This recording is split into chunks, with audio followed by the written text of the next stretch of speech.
Welcome to the Anonymous Maximalists Club. Who wants to begin? I'm Steve.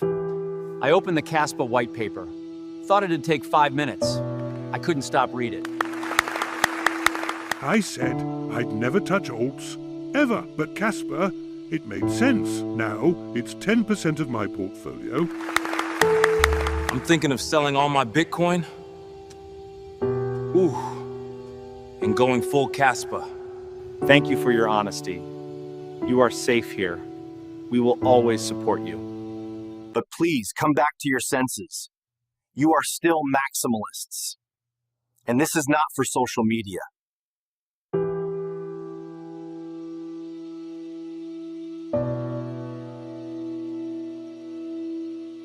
I'm a Bitcoin maximalist.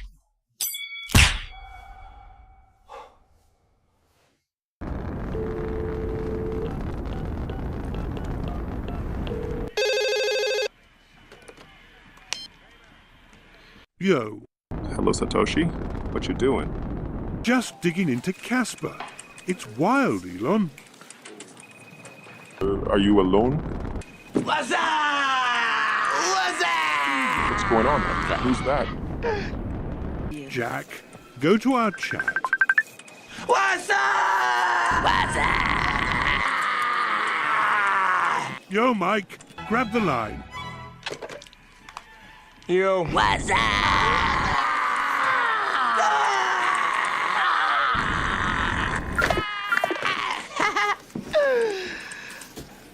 So, what you doing, Elon? Oh man, just buying, flying, Kaspa to Mars and then stars. Me too. Me too.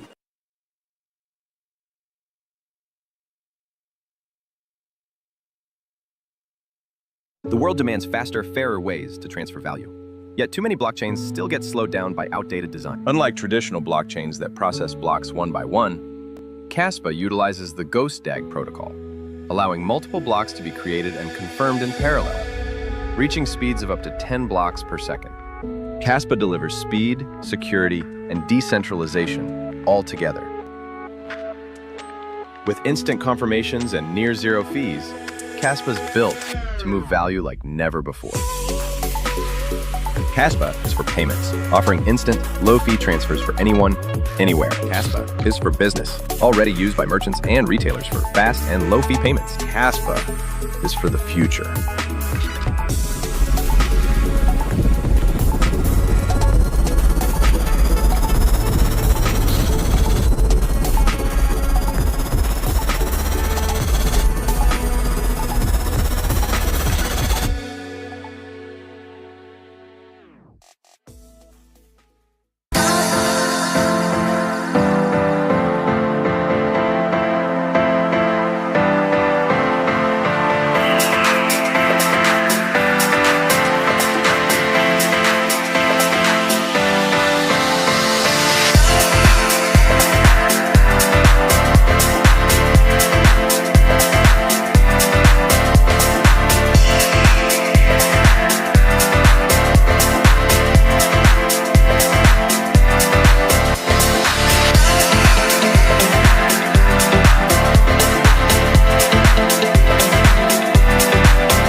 Get the fuck out of bed, bitch, go.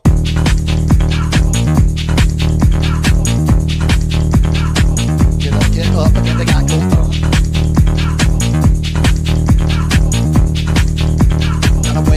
Time to wake up, bitch, get up. Get up, get up.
Good evening. Welcome to Blockchain Banter, episode 71. What's going on, Chris? How you doing? Really good, man. Yourself? I'm good, man. I'm good. Just getting everybody situated up here on stage. Everyone's just requesting speakers. We're getting everyone coming up here one by one. We're warming up the room.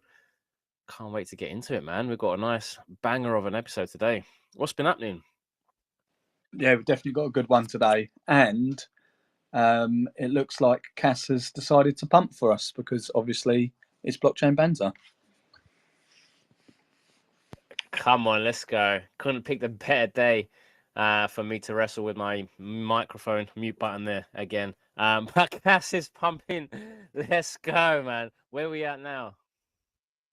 I mean, when I say pumping, we're still at like 7.8 cents or 0.78 cents, but it's all good. I mean, I understand people's frustrations with it, and it is frustrating. But for me, I'm not worried at all. Like, nothing's fundamentally changed. You have a girlfriend, right? Yeah, I do. Yeah. Yeah. So you must know that the best pumps are the ones that start slow. Yeah. Yeah, the ones where you don't get anything for a long time, and then all of a sudden, bam! Exactly. But yeah, I genuinely am not worried about it. Like I said, that all alts are struggling at the moment. I think we are in for, and not just Cass, a lot of alts are ready for a huge upside. Within the next few months anyway. It looks like it's prime and ready. It also feels like it's going to be extended to almost like half of 2026. Yeah, so, I do. I genuinely, I think it's going to be like the Reagan years. If you look at Ronald Reagan's time as president, he got into power. He was loved at the time. He got into power, and then everybody hated him for the first year. And there's similarities there with what's happening with Trump at the moment, where Reagan decided not to print loads of money, decided to halt the money printers and start addressing debt and things like this.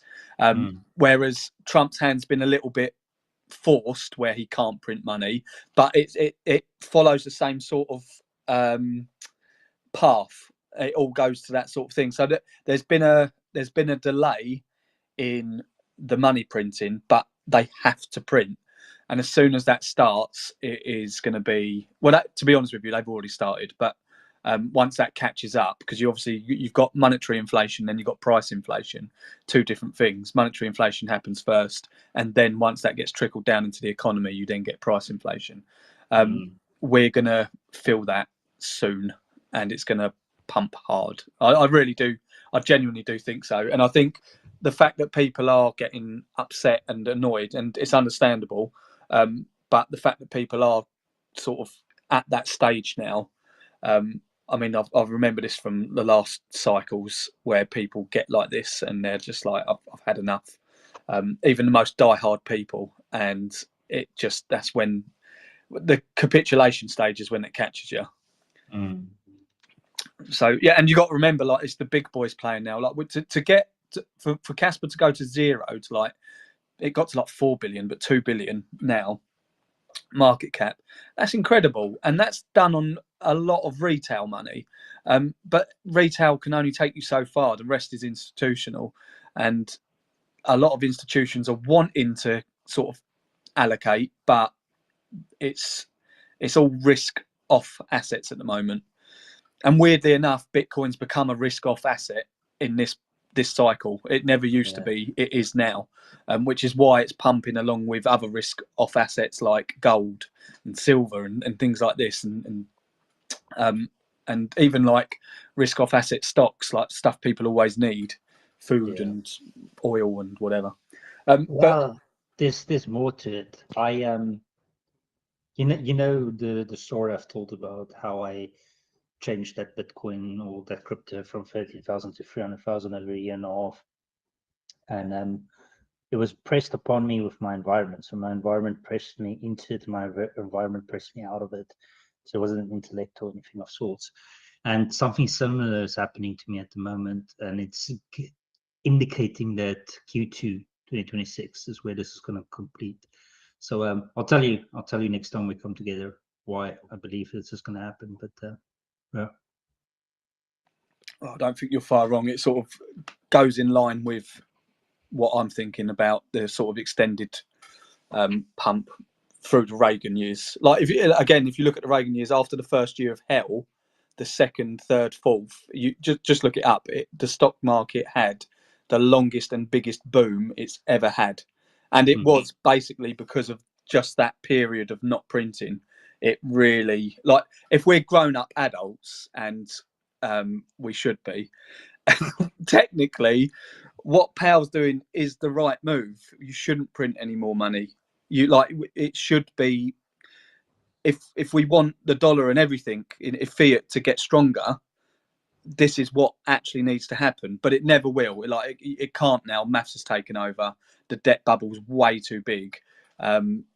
You have to print a fuckload of money, especially seeing as debt needs to be refinanced now. I mean, I think America alone, I think they're like 9 trillion in deficit. 6, I think. Is it 6 trillion? Yeah. That needs to be paid. Yeah. So they're going to print money to pay it, and then while they're at it, print more to do other stuff.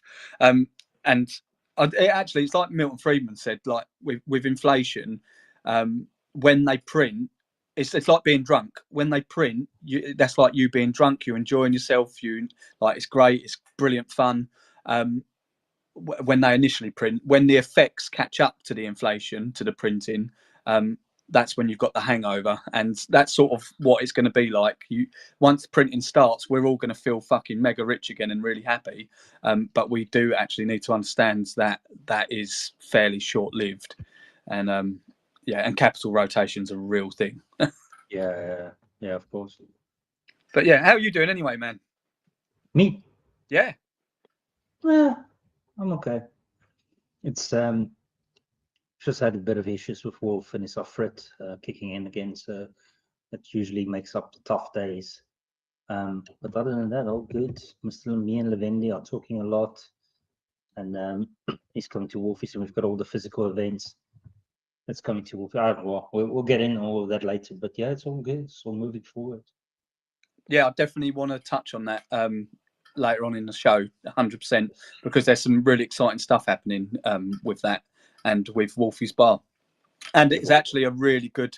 We'll get into it later, but it's a really good thing to expand outside of the KAS ecosystem, if you know what I mean. Like, we can spread the word to other people instead of just staying in our sort of echo chamber, which is good. It's always been an argument from us is that crypto overall is the solution for things. We're not just KAS oriented. We know KAS is the best technology by far, but the whole space is the future. So we'll always support all of it. Yeah, I totally agree with you. It's the direction we need to go, 100%. Anything more decentralized than government is good in my eyes. So whatever that is, even if it's fucking Ripple, I don't care. Anything that's more decentralized than government is a good thing. It's a good start anyway. But we might as well just skip all of that crap and go straight to KAS. We've got the perfect money here. But yeah, exciting stuff anyway. I just want to say hello to Ashton as well. He's up on stage. How are you doing, Ashton? Pretty good, man. Always happy to be here, and nice weather, nice weekend. So I've got no complaints. I'm excited for things that are coming this week. Yeah, definitely some exciting stuff in the pipeline for you guys for sure. And yeah, we can touch on that a bit later as well. I'll go back to Levendi and see what the actual lineup is, and yeah, we'll go from there. Awesome. So I think the room has warmed up quite nicely, and now we have a few people up here with your hands up. So we can address what you've got to say in just a moment. I think for today's lineup, we have Kaspa up on stage. Kaspa, the ghost, with Kaspa Funding, to touch on everything about what they're doing and go on over about the birthday event as well, Kaspa funding. Want to hear a little bit more about that. We have Wolf going into some recent updates, and Seb down in the listeners is going to be coming up. If he can, at some point, we're going to go over the 150 million transactions and how we can utilize that to bring more eyes on Kaspa. Awesome. Sounds good, my man. While people do have their hands up, we'll go to them first, and then I want to get over to Kaspa the Ghost and Kaspa Funding to find out more. So, Crypto Ninja, I can see you've got your hand up. How you doing? Hey guys, can you hear me? Yeah, I can hear the tractor. You're still working, brother. Always, always. Someone's got to feed your mouths. I appreciate it, man. Trust me, I'm not one of these people that are against the farmers. I'm all for the farmers. Leave them alone. Yeah, just a question. It's a bit random, but you touched on somewhat of politics. When can we expect UK citizens to put a foot down on this whole monarchy and taking money for just whatever reason? I might be wrong, but I don't see them doing anything. And me being in Canada, I know there's a shit ton of money going to the crown each year, but I don't see anything of that coming back. They don't do anything for us, but I can only assume that it's tenfold the same or more in the UK. Yeah, it's I actually used to have a lot of respect for the monarchy, but the respect is starting to dwindle quite a lot now. I think I don't know. I think as humans in general, we get so used to one thing being as it is because it's always been there that it's just normal for everyone. And I think there's a real danger in that. And we've gone, for me personally, I think we've gone way too far in letting other people tell us what we can and can't do. There's obviously rules and boundaries that should be there, but I actually have faith in humanity. If you let it flourish, you're always going to get bad apples. You're always going to get bad people and bad things. But I think the majority of the time, when good people stick together, and make up decisions by themselves, not being forced upon decisions, I genuinely do have faith in humanity in that sense. It just needs to be allowed to flourish. And I don't know. I think we're going to a point where, like the UK, for example, I've never seen such rapid decline in my eyes for pure centralisation, and it scares me, to be honest with you, because I've read history before, and this never goes well, especially when stuff gets this centralised.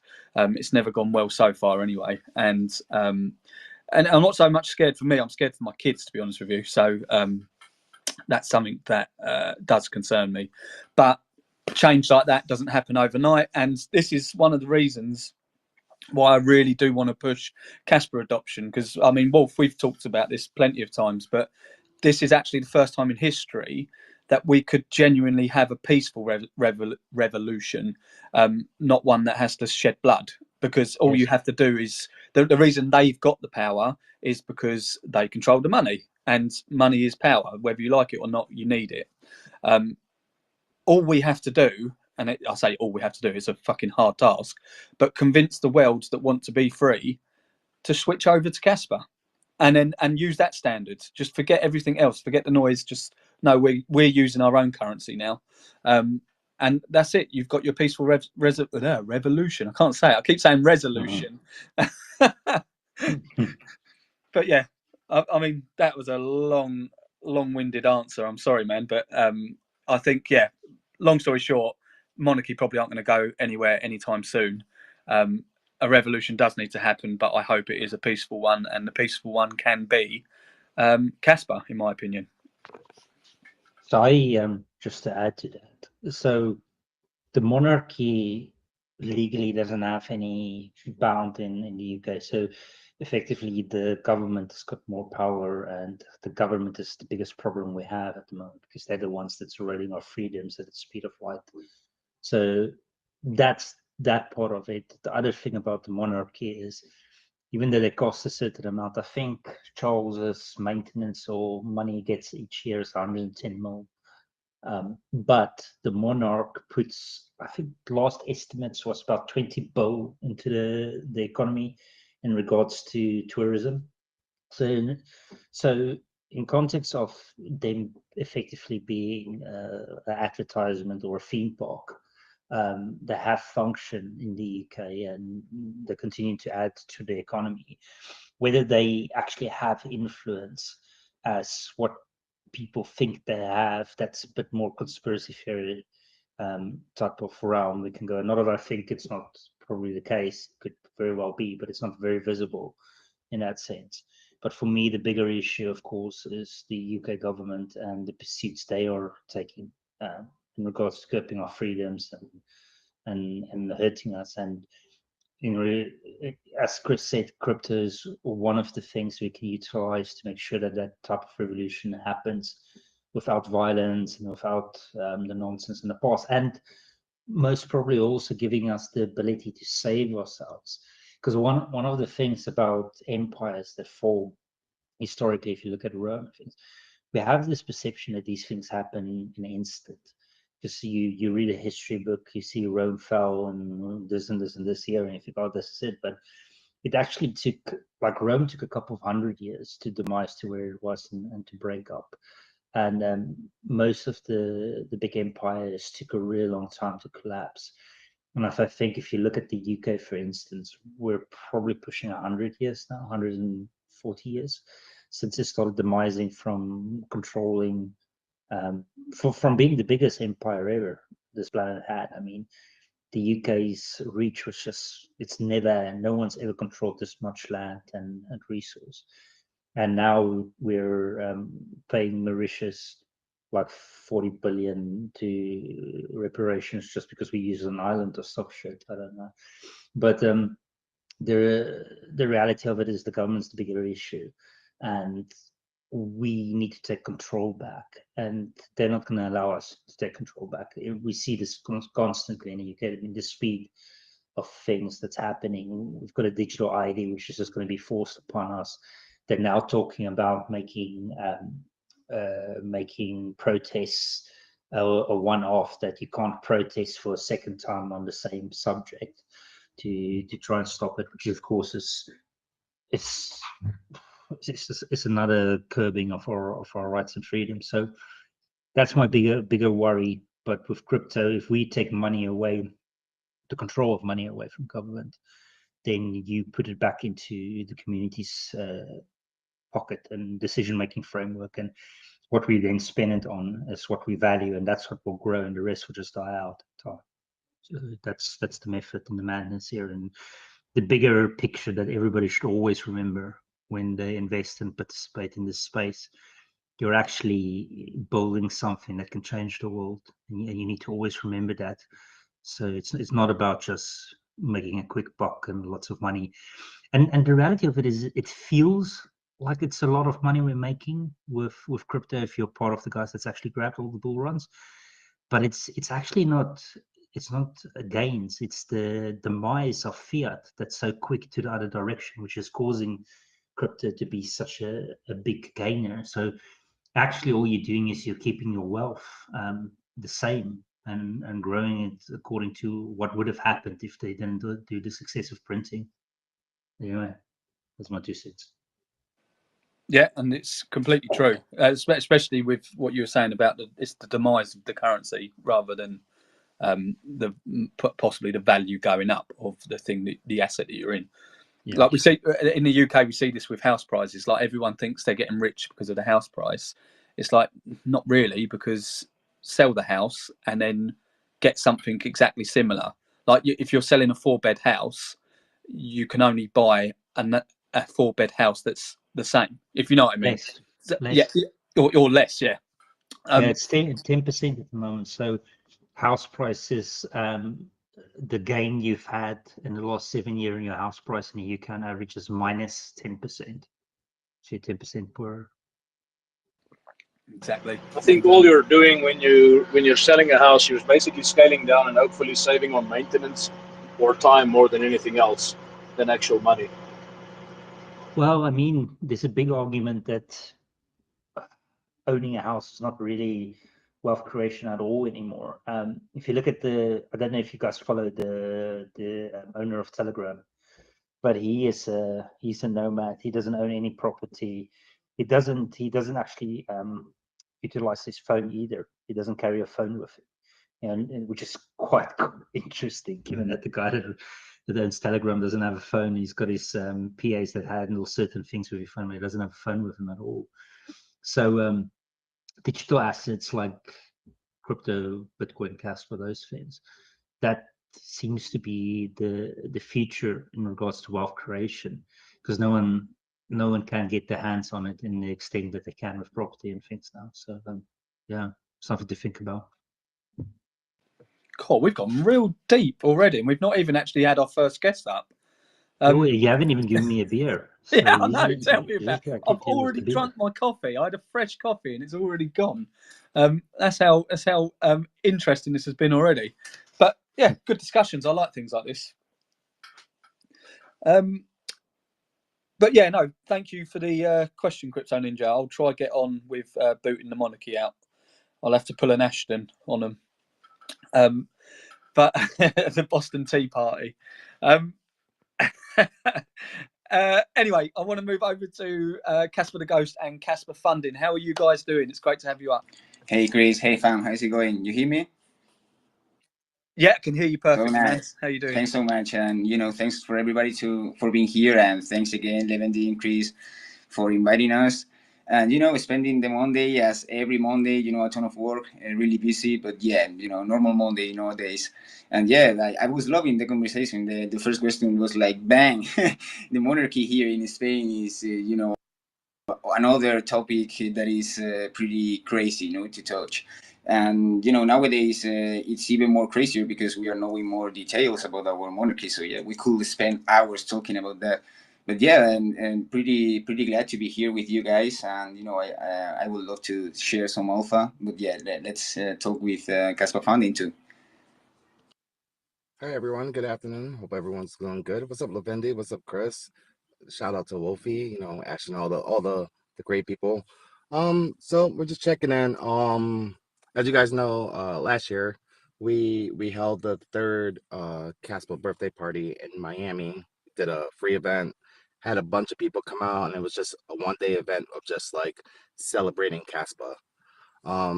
At the same event, we spoke about the community center that we released in New York. And so we did the whole first year.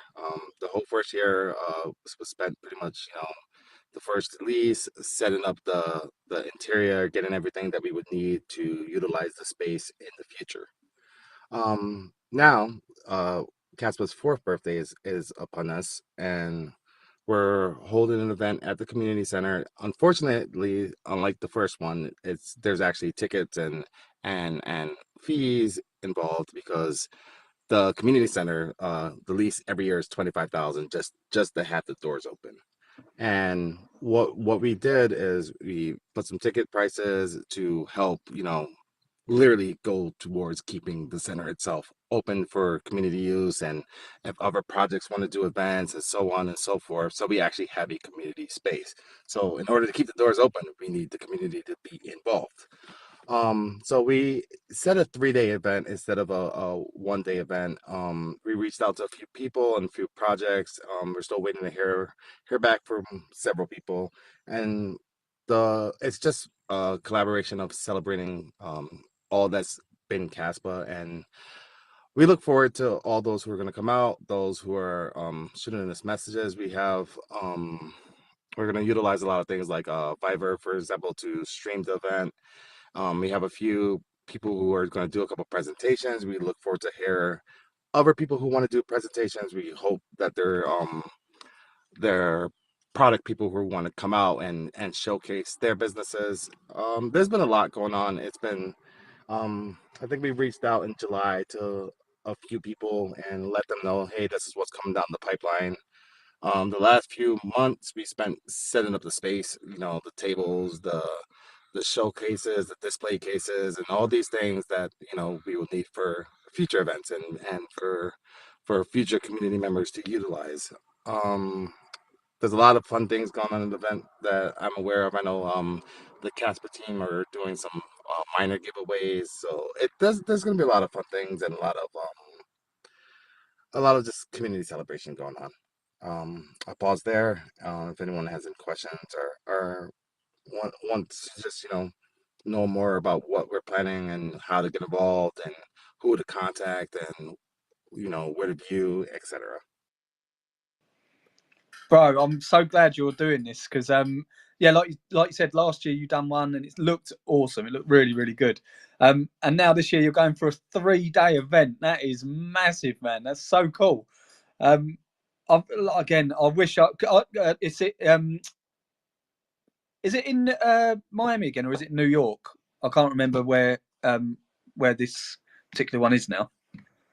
So it's in New York. It's in Liverpool, New York, where the community center was actually opened. The one thing that sucked about New York, I don't know if you guys know, but permits are a pain in the butt. So we've spent a few months doing a bunch of permits. So like, for example, if anyone comes and their company and they want to do sales in New York, they can do it under the umbrella of the community center with no issues with taxes and so forth. We're waiting on some liquor license stuff because those are like woof. But yeah, just it's been a lot of like the red tape fun of New York. But yeah, it's gonna be in New York in opposed to Miami this year. There's a few airports that are easily to fly into to reach the location. You can fly directly into New York City, which then it's like a 4-hour drive. You can fly directly into Syracuse, then it's like a 30-minute drive. You can fly into Rochester, then it's like a 45-minute drive. You can fly into Buffalo, and then it's like a 2-hour drive. So there's a lot of local airports, so a lot of different flights for ease for people. If you're from Canada, like a Montreal area, Toronto area, it's literally like a 50-minute or hour and a half drive or something like that to the location. So there's a lot of easy routes to get there. If a lot of different major airports to fly into, so it's convenient for people throughout different areas. So good, man.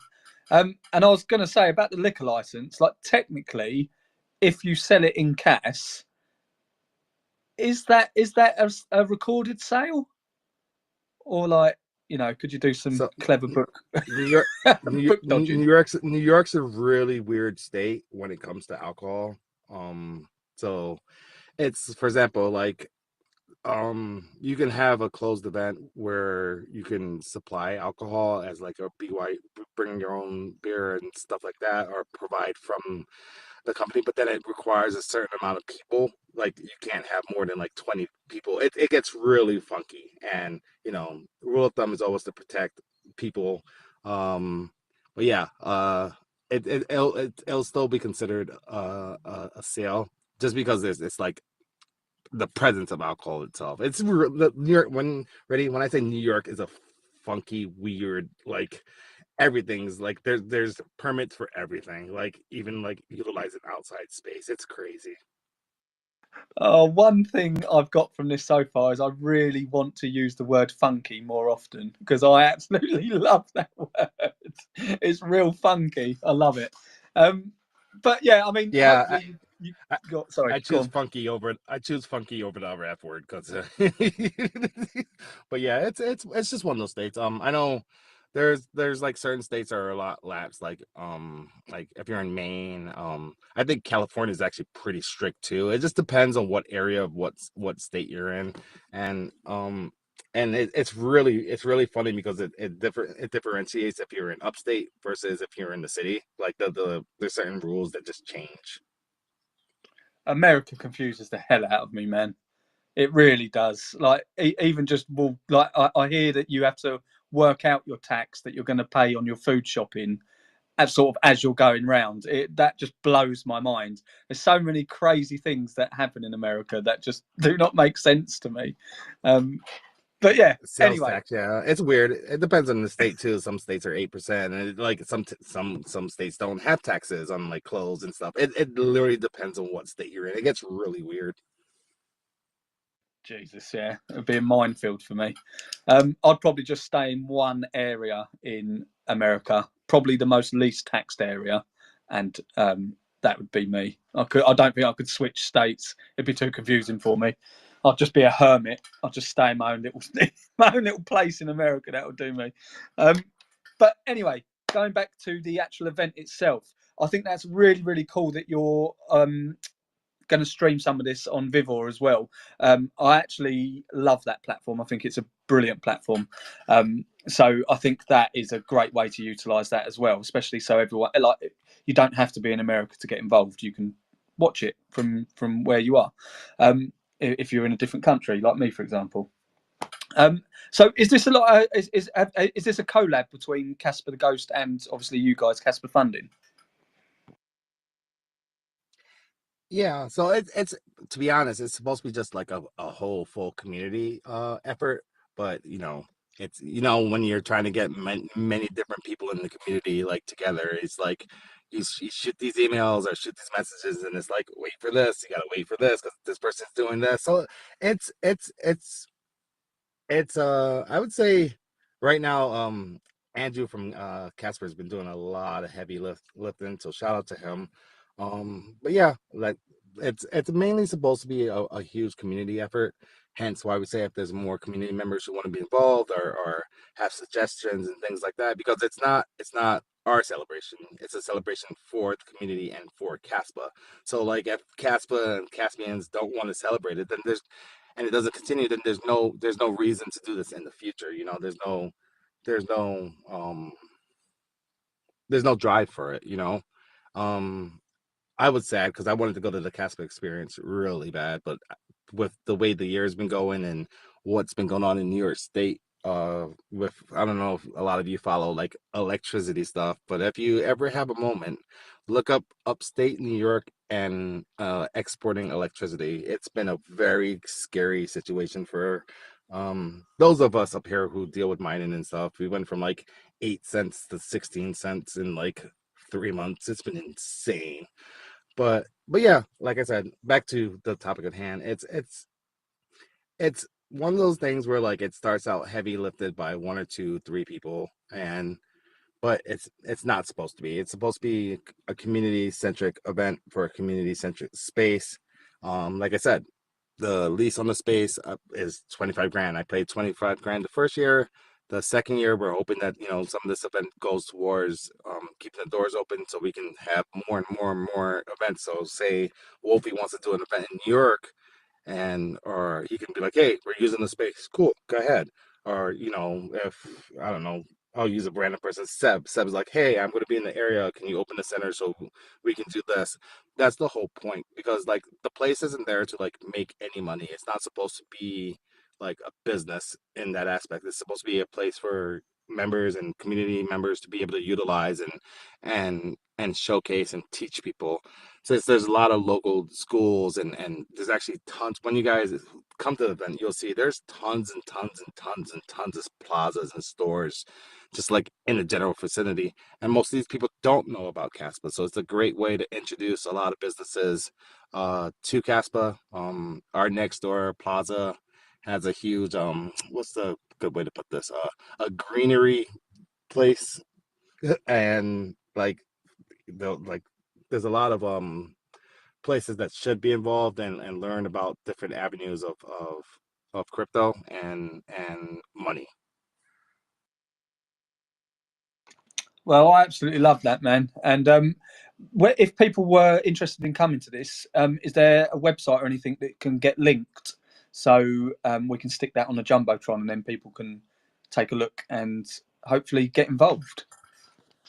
Yeah, there's a website. It's cryptopumpz.kas, which the Caspa team designed, and you can actually set your tickets in Caspa or any crypto or USD. So they did a very, very, very good job of designing the website. There's some other very, very fun things. There's a very limited VIP pass. There's only 10 because there's some really, really, really cool VIP bags that come with being a VIP member. And yeah, there's a lot of things planned and a lot of things we're doing, and a lot of, like, you know, like I said, there's only so many of us, so the more and more sponsors and community members and builders and just community at whole is like, hey, can I do this? I would like to do this at the event. Can you showcase this for us? And there's a lot of people building a lot of L1 and L2 like applications. Like Cassie is great. We just got the Cat Bridge and LFG Kaspa and all the there's a lot of things going on. So it's a good recap of the year. Yeah, totally, man. And it like a 3-day event is going to be epic. Like that's got to be one of the biggest sort of Kaspa events going. 3 days, or longest anyway. Longest Kaspa event going. 3 days for their birthday celebration. It's going to be a good one. And so, what's actually in the VIP bags? Because you piqued my interest a bit there. Is it gold Kaspa coin? Well, the people who get the VIP packages is that maybe I would assume that they'll showcase what was in their goodie bags. If you were in Miami, we didn't do VIP bags. We kind of just did bags for everyone. There'll be like some small bags for attendees, but like I'll use Miami as an example. A bunch of people got like silver Kaspa chains, like actual silver Kaspa coins and chains and tangems and a lot of things like that. If like I said, Kasper, the team is raffling off miners as like part of the people who sign up. They get like entry points, so there will be like 3 miners per day for each event, so that's 9 miners there alone. So like I said, I'll leave it up to the VIP guests to actually showcase what's in their packages if they decide to, because let's just say they will be very, very crypto designed and Kaspa designed, and just a lot of goodies. Love that, man. And any more tattoos planned for this birthday party? Oh, you mean? I might have to showcase a new one. I mean, no, I'm just kidding.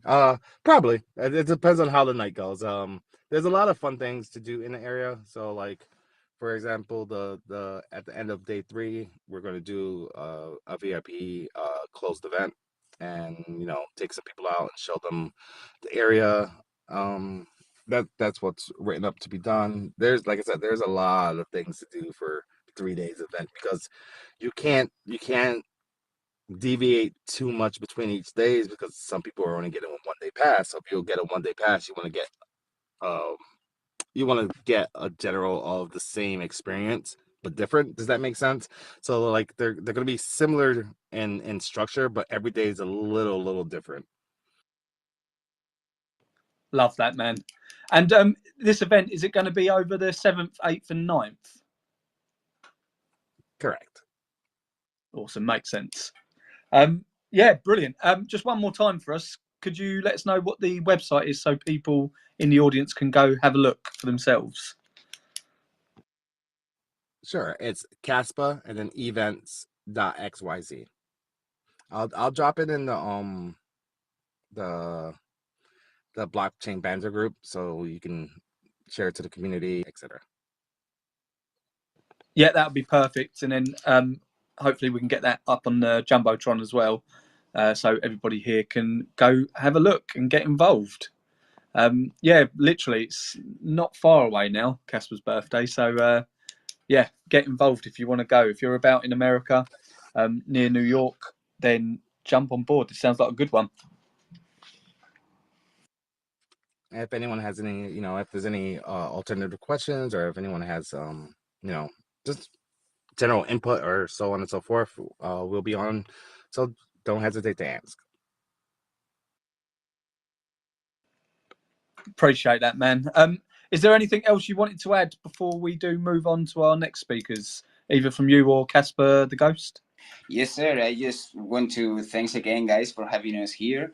Yeah, I was just wanted to share a few details about Dexcam, for example. Now L2s are integrated in Dexcam, so you can check the data in real time.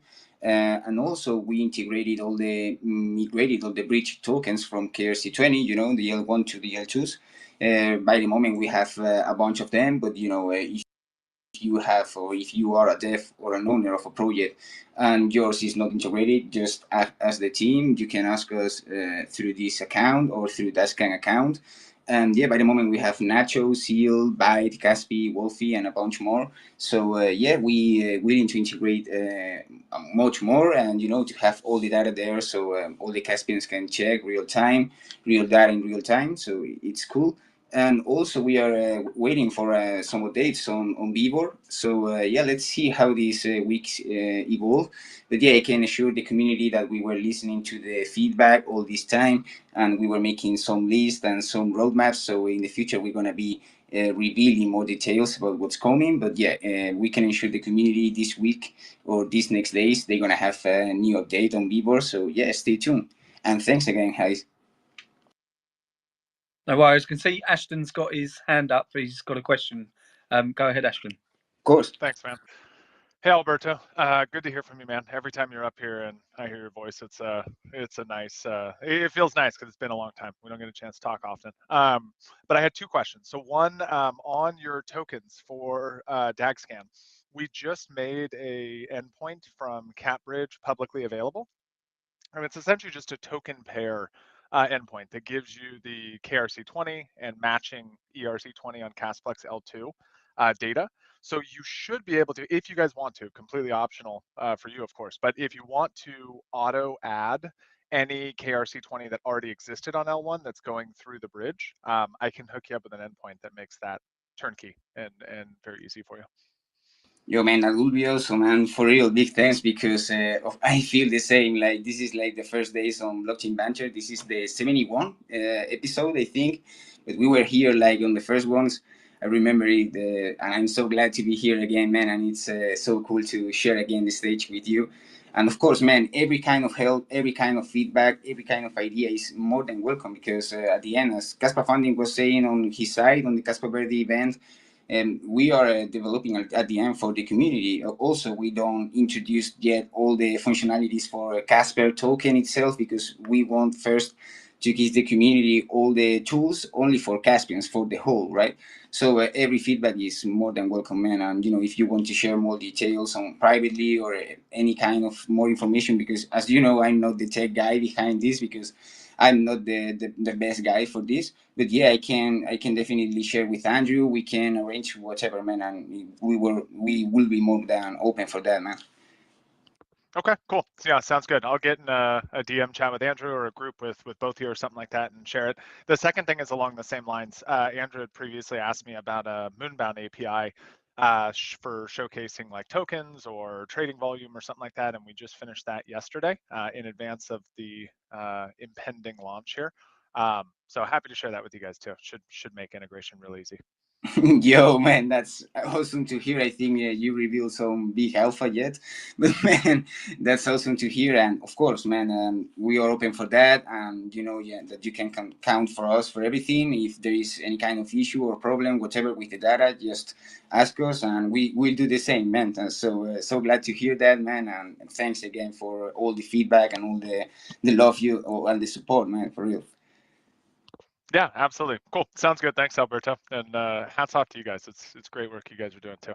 Big thanks, man. Likewise, bro. I can't wait to see Moonbound in action, to see the numbers in Kaspa flourish. I mean, we were waiting for this whole time. Now it's on our hands. And I mean, at the beginning, we were expecting other people to do this, right? I mean, I'm not the only one expecting other people to do this. Like, yeah, we are memes, so somebody should do this, right? Some of the big guys should do this, but at the end, the memes are doing the real adoption in Kaspa, and it's something really nice to see and something really nice to be living and be part of. So again, big thanks for doing this possible, and big thanks for Chris and Levendi for inviting us and making this possible on their side too. I actually don't think you guys deserve to be called meme coins anymore. I think because you are genuinely building out in the ecosystem, you're much more a utility token than you are a meme. And I don't get me wrong. I think the backstory behind it being like you launched as a meme is quite cool. But you've like guys like you who've created this in the space and have carried on building and just, if anything, just helped the ecosystem thrive.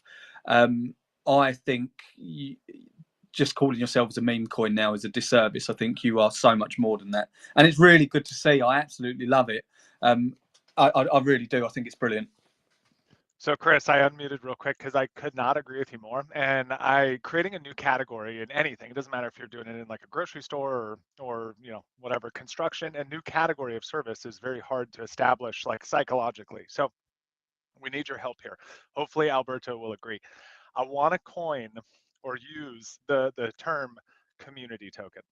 It's in between a meme and a utility, right? We're here to collectively align interests of people in the community that want to contribute together. We're not a meme that's useless doing just BS, images and stuff. And there's nothing wrong with that. I'm sorry for calling it BS. And then we're not the utilities. We're building, a stable coin that's in there. It's a community token.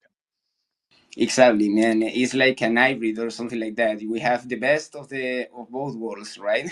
You have the memes, you have the content, you have the logs, the jokes, and you also have big brains working for the best of the whole, and people suggesting good ideas, and people that it's willing to support those ideas and transform it or became then a reality and construct and build on top of that, which is crazy. We are in a middle point, which is the best. I mean, in Spain we say that in the balance is the quality at the end. So when you are good balanced, you have the best of every corner. You are unstoppable, and I think we shouldn't be less, because Kaspa is a revolution. The memes in Kaspa needs to be a revolution too, right? The community token, sorry, not the memes. Yeah, no, couldn't agree more. And I genuinely, I think maybe we can get hold of cas.fyi and make a new section, completely new section that's never been done before in crypto, community tokens. I think that would be awesome. So yeah, spread the word, Caspians. It's up to us. Decentralized space, we get to choose what we want. So decentralized token, I think that sounds perfect. And Ashton, don't think I didn't hear you say that Moonbound was pretty much imminent, whether it's today or tomorrow or whatever, but I will be getting back to that. And Kaspa as well, I think, again, I just wanted to say Vivor, again, I think it's a fantastic platform. I really, really love and am looking forward to seeing that grow even more. And I actually, because you've got it doesn't just have to be about crypto. You can have DJs and stuff like that.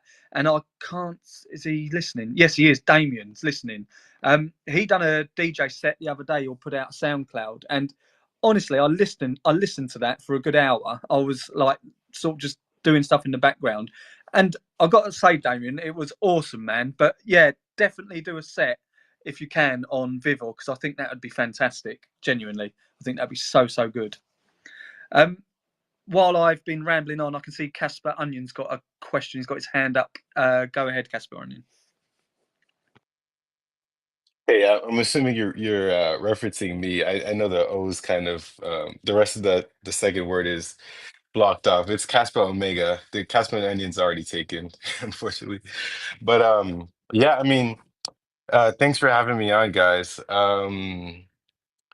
Community token, I definitely like that, and I think if that's not official, let's make that official. And definitely reach out to cast.fy, because I think that's perfectly fitting for what Nacho, Ashton, Chris, and just everybody over there is doing. But yeah, I'll keep this short. Basically, I kind of have two things I want to bring up. The first thing is a question, which I'm not sure if this is the particular best space for it, but I just thought I'd ask it since there's so many people from the community here. Um, I'm so obviously I think it was Crypto Odie on X who recently got Casper to break the proof of work transaction record. I think what was it, 158 million, like something insane. Um, but so essentially, we're able to obviously have all these transactions, right? Um, I'm trying to figure out and kind of uh, figure out how are miners going to get rewards based on how efficient Caspa's block DAG is. Miner fees per transactions are like just extremely small, so small to the point it kind of feels like miners aren't really getting anything, despite even breaking the proof of work world record. So I don't know if there's something I'm just missing from the equation, um, or if there's some kind of fee market situation that I'm not aware of, but I don't know if anybody can point me in the right direction of who to talk to or can answer that. Well, that's a really valid question, and it's I'm actually glad you brought it up. Because this has been in talks since the last attempt they tried. People obviously noticed that the miners weren't getting enough of the fee, or getting a lot of fee, because, like you said, the structure and how Kaspa works is so efficient. It seemed like people and miners weren't getting the fees. So Hmm. I think with the actual the test that was done anyway, they obviously just done it at the lowest fee. There was no, between the transactions, there was no sort of trying to get the priority fee, because they didn't care. They just wanted the transaction. So the fees were always set Okay. to minimum anyway. But it is a fair point, and it is something that is getting looked at. So if you're interested in it, the Kaspa devs, or the contributors, whatever you want to call them, they have an R&D section, an open R&D, where you can watch them discuss things. And this is one Right. of them. They're actually discussing whether they can sort of adjust the fee market slightly. Actually, the fee market kicks in long before the mempool gets filled up. If Hmm. I might be wrong, but I'm pretty sure the fee market actually starts when a single block is filled. After that, because obviously, we got 10 blocks per second, but I think after one block's filled, then the fee market does kick in. I may be wrong on that though, so please correct me if I am wrong, someone listening. But yeah, so I think the possible solutions at the moment, or that are being discussed by the much cleverer people than us, are about possibly letting miners choose the fees that they want. And there's still a bit of game theory in there as well, so hopefully it should keep it balanced. But it's going through that thread or that chat on Telegram is definitely one to look out for, because they're actively talking about it and discussing this. But I do Okay. agree, I do actually agree with you. I think maybe at the moment, because where cash price is so cheap at the moment, the fees seem minimal.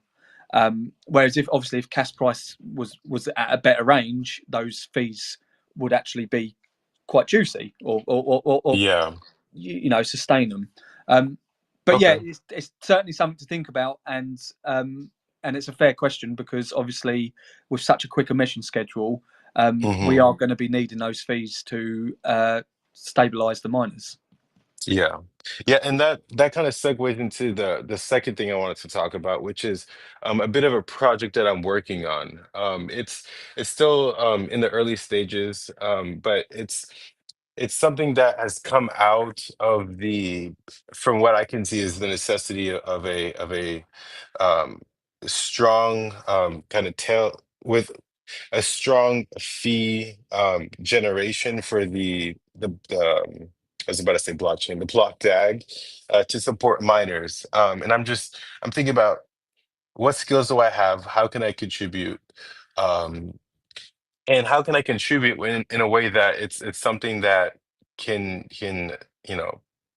help the community, grow the community, bring the community together.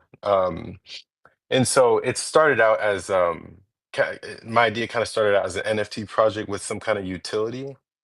And I've kind of iterated on ideas, and what I've kind of settled on is kind of a virtual community kind of game, where the idea is instead of not trying to substitute social media, obviously, but something like more of a more interactive Caspa experience, one where it's a bit more on the fun side, video game side of things. I know there's quite a few gamers out there that are Caspians. Um, so kind of think Sims like virtual world, virtual economy, NFT land, and stuff like that. And like I said, it's in the early stages.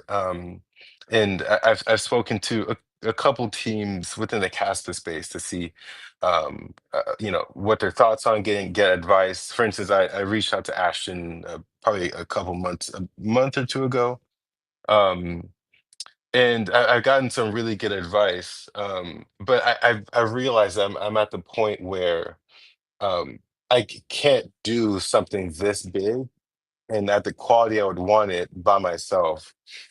And so, if there's people out there that are looking to get plugged into a project, whether it's community building, art, social media, even vibe coders, like either come out here and kind of discuss or DM me. I was talking to some guy from Switzerland earlier today who's has more of a project management background, and I mean that's definitely something that can help, with roadmap building and stuff like that. But um, yeah, I thought I would kind of throw that idea out there, as I think it would be something that would um, would help foster community growth.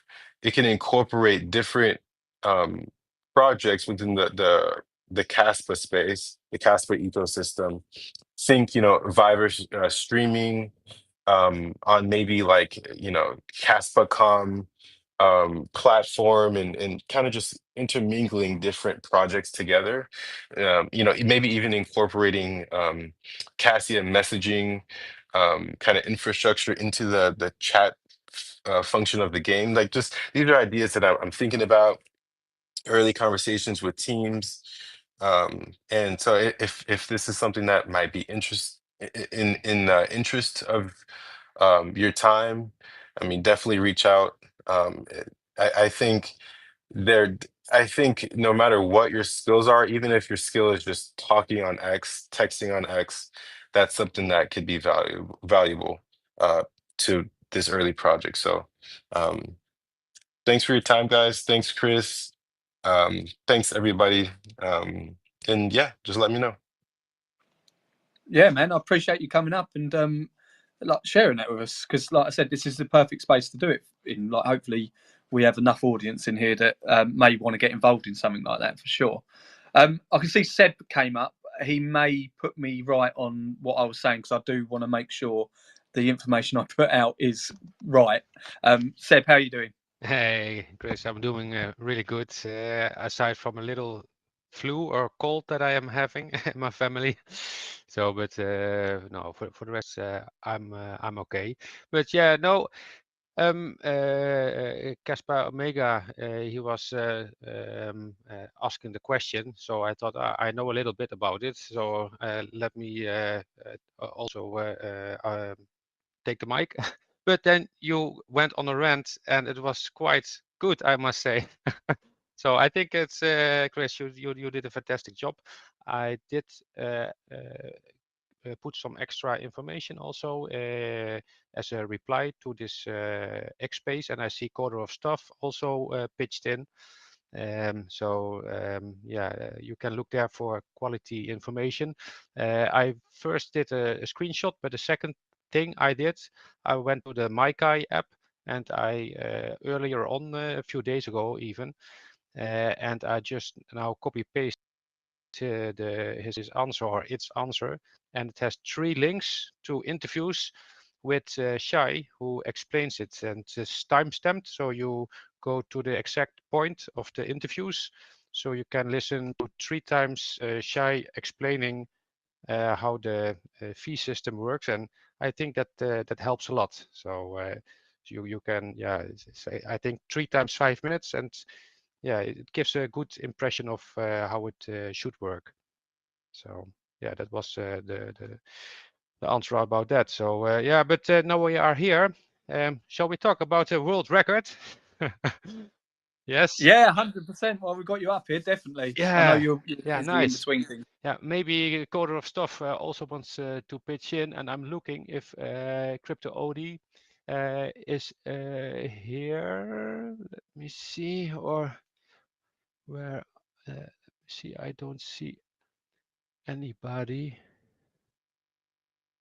And the potato, do you see him? Liberated I Potato? I can't see Liberated Potato or Odie anywhere. No, I don't see them either. They Well, obviously hate blockchain banter. no, but of course it was the initiative of Crypto Odie. So all props go to him. And Liberated Potato, he was the genius fine-tuning the script that made this possible. So those two guys really should be celebrated for this. And of course, the whole dev team making Kaspa possible. And I'm a little bit clumsy. I also wanted to join it.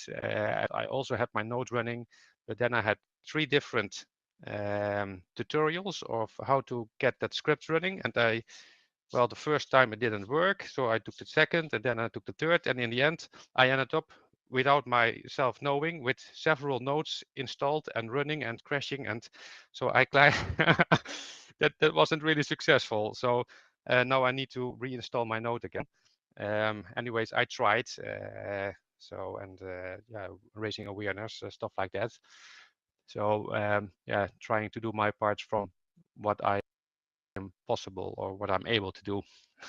So, but yeah, no, I mean, it's really great being around crypto as long as I am. This is really, for me at least, finally, this is really a dream come true. Sounds maybe a little bit strange, but yeah, this is really the coin that we have been waiting for all this time. This is really what Bitcoin should have been. So it's really incredible.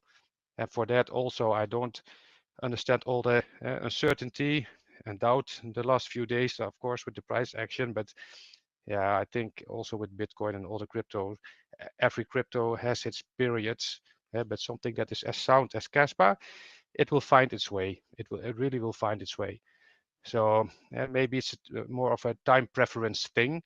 But if you have patience and just keep building and having fun and with the community, a community is something that in crypto is also important because it makes a coin really strong.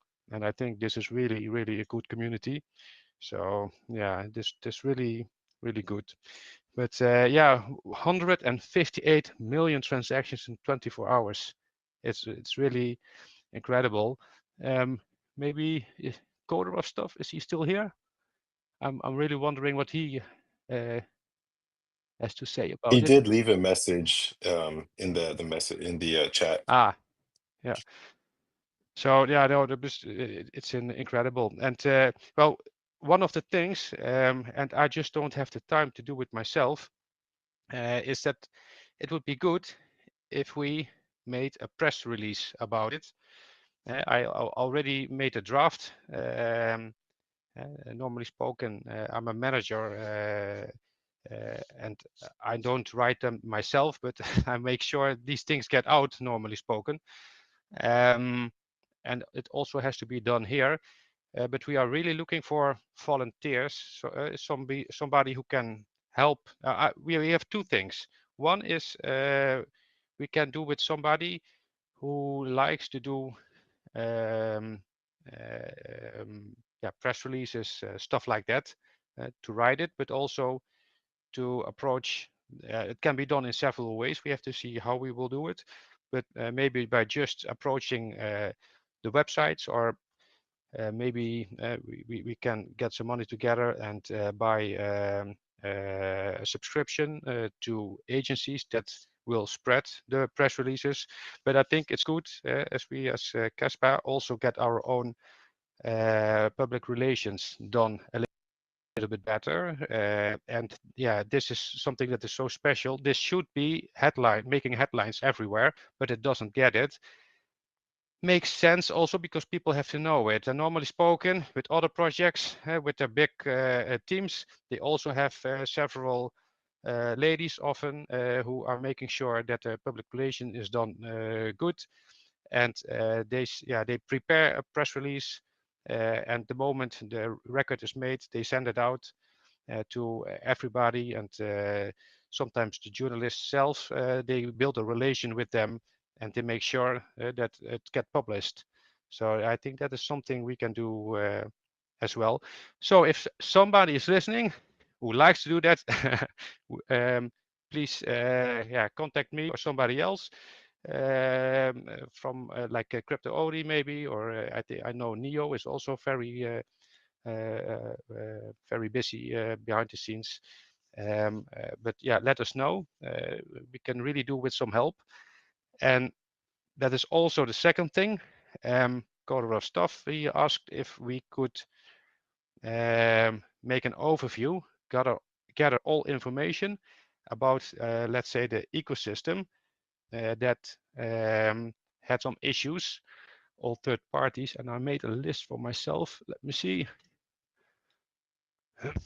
Yeah, he was saying he wanted to document the findings of the ecosystem participants that were affected by the high load, like the explorers, exchanges, wallets, pools, etc. So yeah, if somebody has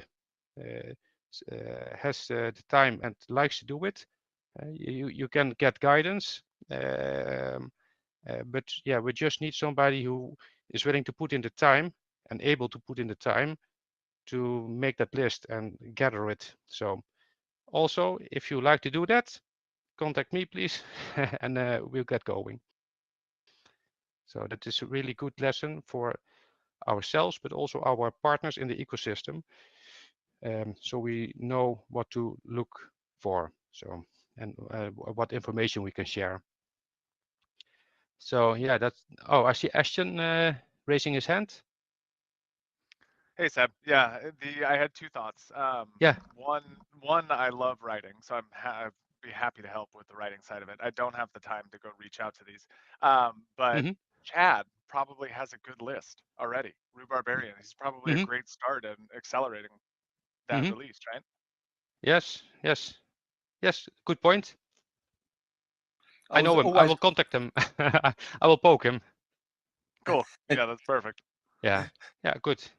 I was also going to say, Seb, I don't like to like push her forward in case she doesn't want to do it, but I'm pretty sure Cara Pennington, I'm pretty sure she does some sort of proofreading, and she also makes things.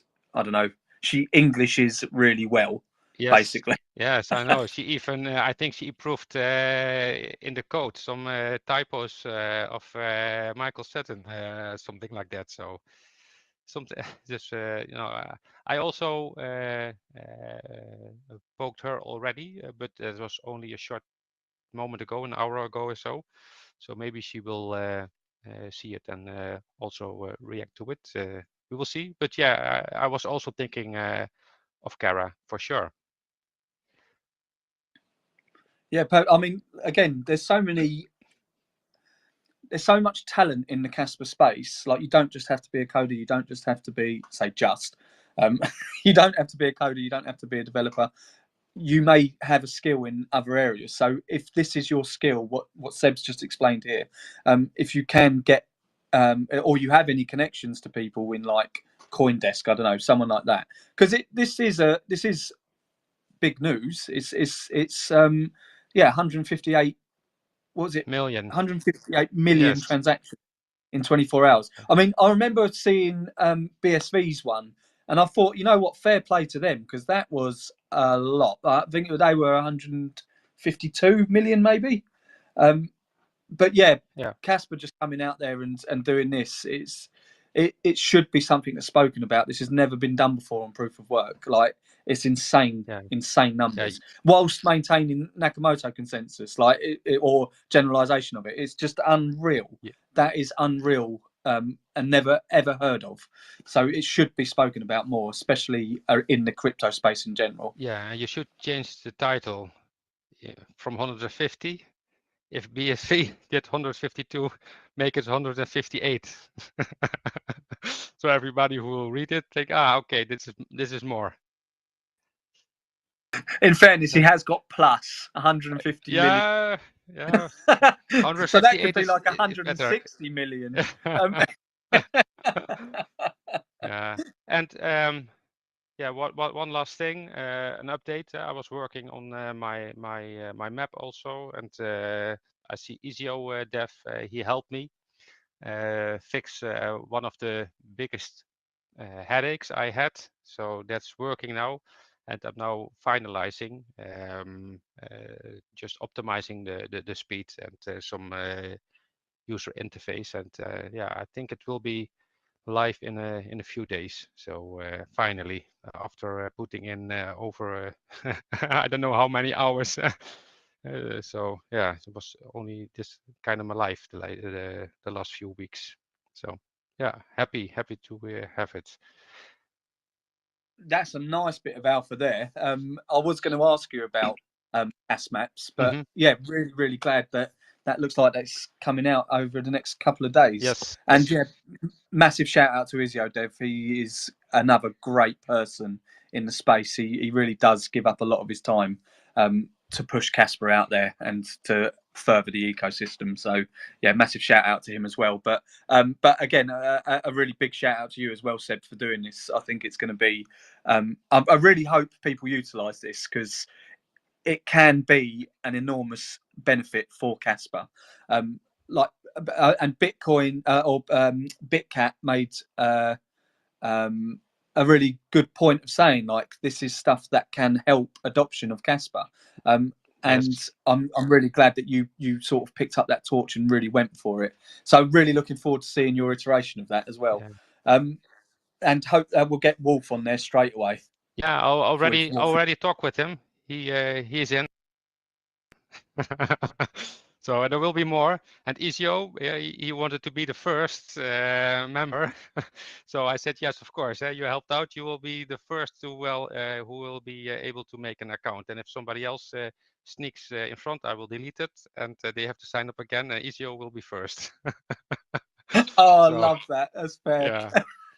Yeah, but it will be really nice. It will be really Kaspa first. I also talked with the guys of V4, and I already have integrated. Well, I have not integrated their live stream. I tried to do it, but then, well, I did it. But then I was thinking, okay, but now nobody can give a tip. But that is in Kaspa, but I just want to improve the use of Kaspa. So I thought, no, that I'm not going to solve that, at least not in the short term. So I just made it a link to their website. So you, yeah, so you get out of my website and you go to their website, because on their V4 website you have all functionality, and you can also make a donation. I did it myself the other day with Kaspa Silver, with a Litecoin guy he was doing. I thought, now let's give it a try, and it was really good. Clear, how do you say it? Clear image, really clear recording. So it was really working very well.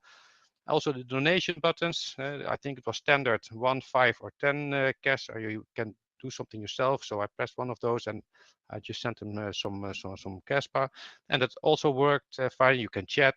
It's really nice. I think they have to improve some stuff, but they are also working on it. But yeah, really nice that that is there, and I hope more people will use it. Yeah. I do as well. I think it's it's a great platform for Caspians who are content creators.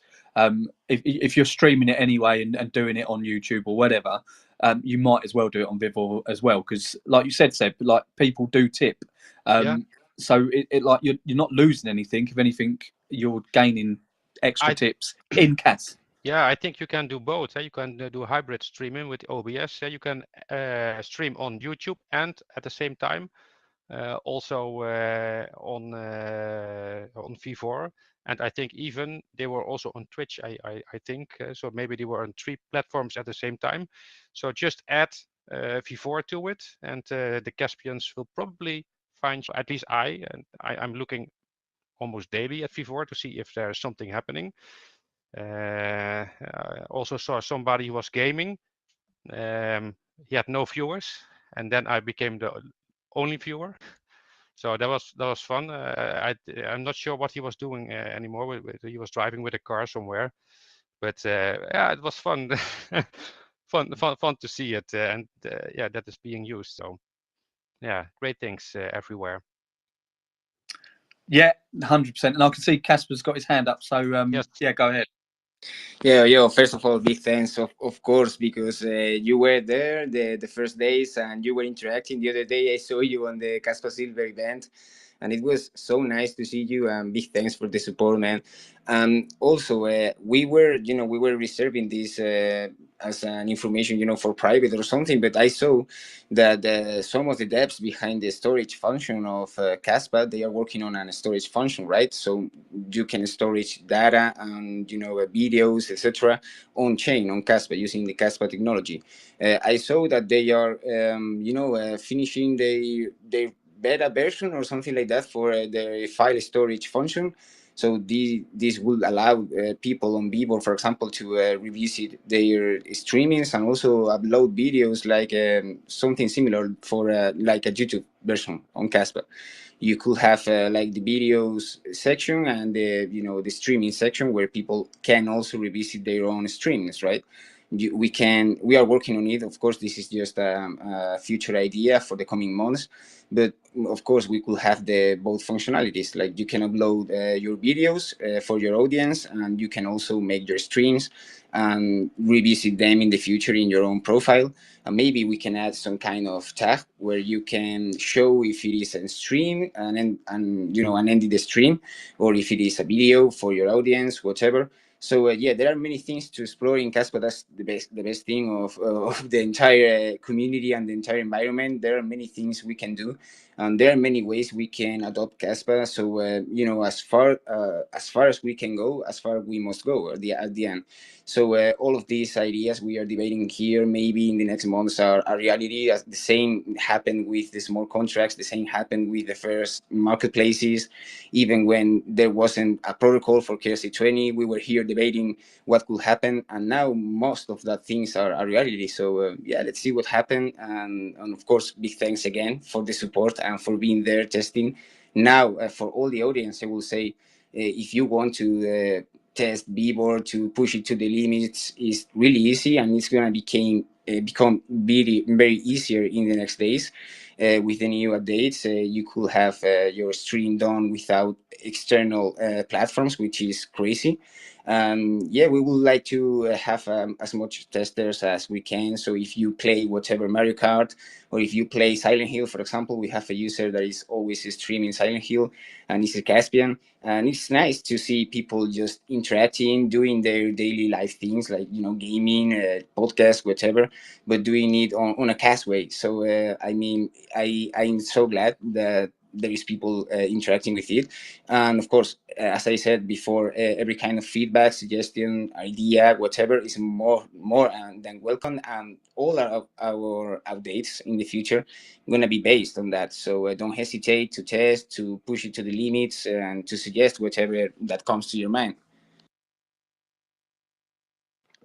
Absolutely love it, man. I do remember actually CryptoPumpz. So he uses Restream to stream his stuff. I think he had a bit of a problem there connecting with Vivor. I'm not sure if that's something to do with Restream or whether it's something. I don't know how things work, but it's obviously for some reason it didn't work well for him on that one.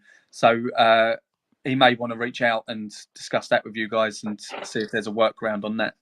Of course, and I mean, it depends on the platform you're using. For example, in my personal case, I recommend OBS because for the beginners and for noobs, is the best one. I've never did a stream before.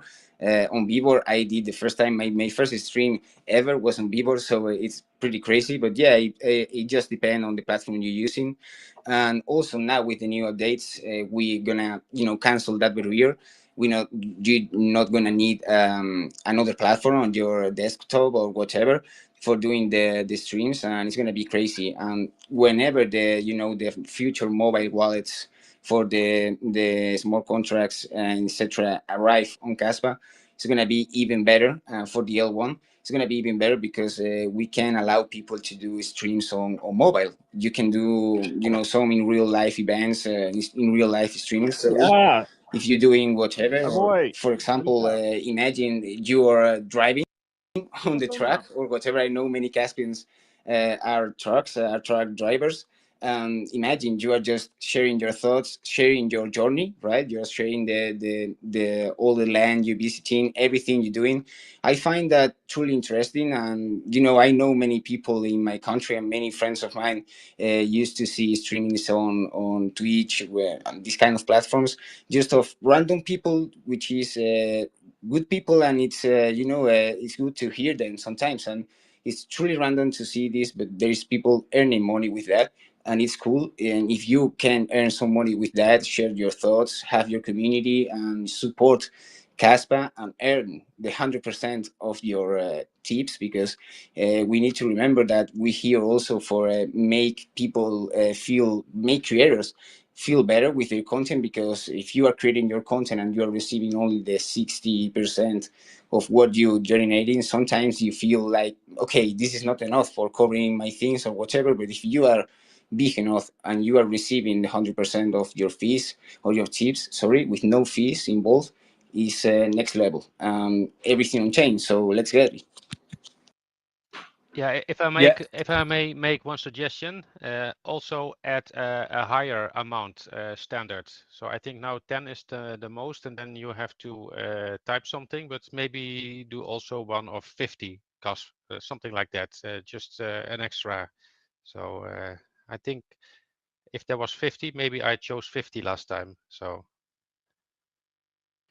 And also you have like the double fee, because many people, if you are big enough and you are receiving a good amount of tips, and you are on Twitch, for example, you first receive the first cut with Twitch, and then you receive the next cut with the tax on your country, which is like the double hit. You get hit double time. Here in Spain, there are many creators that are migrating to Andorra. It's like, in the border between Spain and France. And many Spaniards creator contents are going there because they earn more money without the taxes of of content creators. Sorry, so it's another thing need to take care of. It's like the same way with crypto. If you are living crypto, you're gonna need to find a good place to do it, of course. So you can do the same with your content. If you are earning good money in cash, in this case, you can save it, you can hold it, you can do whatever you want to do with that, because it's your hold. So yeah, at the end is a way to decentralize even more things in real life.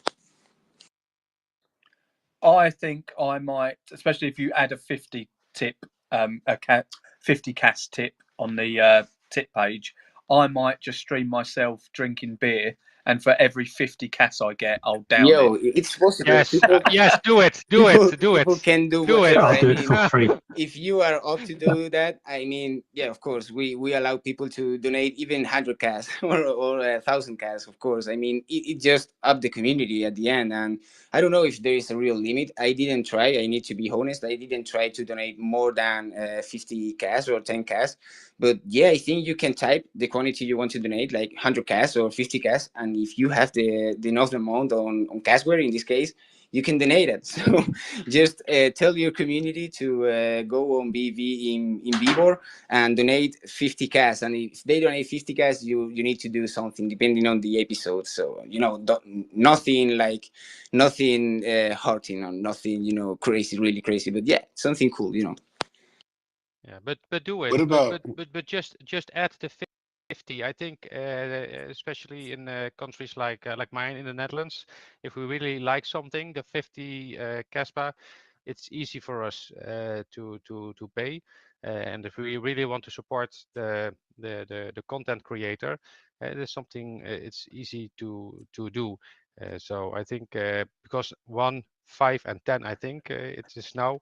It's good for worldwide, but for Western countries, it's also possible to have a standard higher option available. Of course, and we take note of that, man. If you want more options on that, we can, suggest more quantities at the end. And this something psychological also. There is a psychological effect on that. You see different numbers. Sorry, in this case, and you see the highest number is 10. you normally tend to donate just 10, but if the highest number is like 50 or 100, if you really like the content, maybe your brain tricks you to donate 100 or a 50, you know. So yeah, it's a cool idea, and we'll take note, my man. And big thanks again for all the support and all the feedback, for real.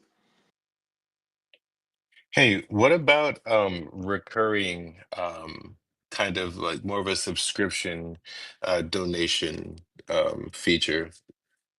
Yeah, that's You think actually a nice that's idea. That's actually a nice idea. yeah, And it's something that I would like to see too, because we are seeing right now the tips functionality, but we don't see the subscription functionality. You can just tip from time to time whenever the streamer is on live, right? So we would like to have right. something like, as you said, something that allow people to maybe with smart contracts functionality. Right now is working on the L1, but maybe with some smart contracts between in the equation, we can create like you lock the funds for 3 months. For example, you want to donate 100 cash monthly during 3 months, and you need to lock 300 cash, the total quantity. So that quantity is locked, and it's going to be throwing the money to the creator every month, the day you select it. Like the first day of each month, you're gonna receive 100 cash from me, but just 3 months. And whenever the third payment is done, you finish your subscription, unless you renew that, right? So yeah, I think we can do that because we are actually we're gonna do this, and we actually do this on proof of works, the employment platform. But yeah, we are still Nice. working on the implementation in mainnet, but it's something that is doable. You can lock the funds on the smart contract and release the funds whenever the both parts agree. But we can also do the same way, create another functionality that allows people to make this kind of movement, like a subscription for 3 months, a month, 3 months for whatever. So yeah, it's something that we definitely want to see on the platform, and you can expect in the next months, for real. It's interesting. That's good to hear. Or even like even like some kind of notification with kind of the transaction already kind of pre set up, and kind of just all that would be needed is that the user could just confirm the transaction. I don't know, next time the user signs on to the Viver platform or whatever. But no, that the smart contract, that sounds like another tremendous idea as well. I thought I'll just throw that out there because I'm just thinking about small creators, big creators. They're gonna rely on recurring kind of revenue. So I think that's a good idea. Yeah, of course. And at the end is, as I said, there is no limit, because if we take this idea and we go further and we go deeper, we could allow creators to, have content that is unlocked, or you can unlock it with a subscription, something that is exclusive for them. That this is something that we need to be studying and working on it, because we need the storage function, we need many more things done before. But of course, it's something that we have on our mind, right? The main goal is to offer the best user experience, and we know that there is a long way to cover all the necessary, the needs and also the likes of people, because sometimes we adapt ourselves to the platforms, and it's really hard to find platforms that adapt to us. And maybe this is the first time I'm not talking only about Bivor, but about the whole community in Kaspa, the whole projects, all the projects. We are really relying on our communities, relying on the feedback, and it's really important. And the exercise we're doing here is a proof of words with what I'm talking about. Whenever you throw an idea, sometimes some people takes it like a criticism or something, like, yeah, this guy is saying my platform is missing things, for example. I totally understand on the other side, the opposite side, like this person is suggesting things to make my things better, the things I'm supporting to the community better. So I think it's the best way to improve things. So again, I just empower people here, all the community, to test, to push to the limits, all the platforms, Beaver, Moonbound, whenever it's available. I know it's coming, and it's coming. CLOS, LFG, Casia, every single kind of platform in CAS has a function. Try those functions, push them to the limits, and of course, stay safe. Whenever you don't have the security of what you're testing, create a fresh wallet, and be safe. Don't invest what you don't have at the end. So yeah, thanks again. You know, I think the good thing about Vivor, because me and Tom used to go live on TikTok, because we had quite a big TikTok channel for bricklaying, which is weird. People just love to watch bricklaying. I have no idea why.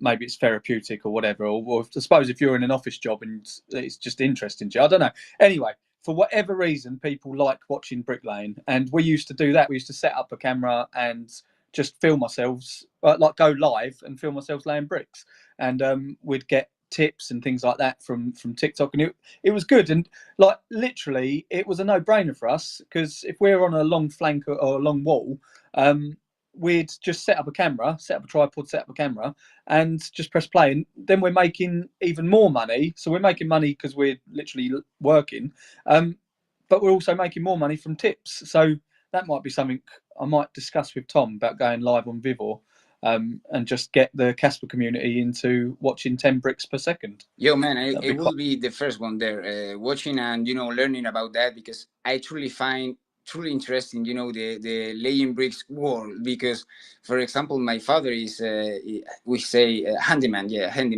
and he's doing every kind of, works in that sense. But he doesn't want to share any kind of trick with me or anything. Like he considered me like an office guy or something like that. He doesn't consider me a guy ready for the building. So maybe you can share some ideas with me while you doing the stuff. But of course, that's some kind of content that we're looking for. At the end, this is for real people, and real life is just nothing related with what we see usually on social media, right?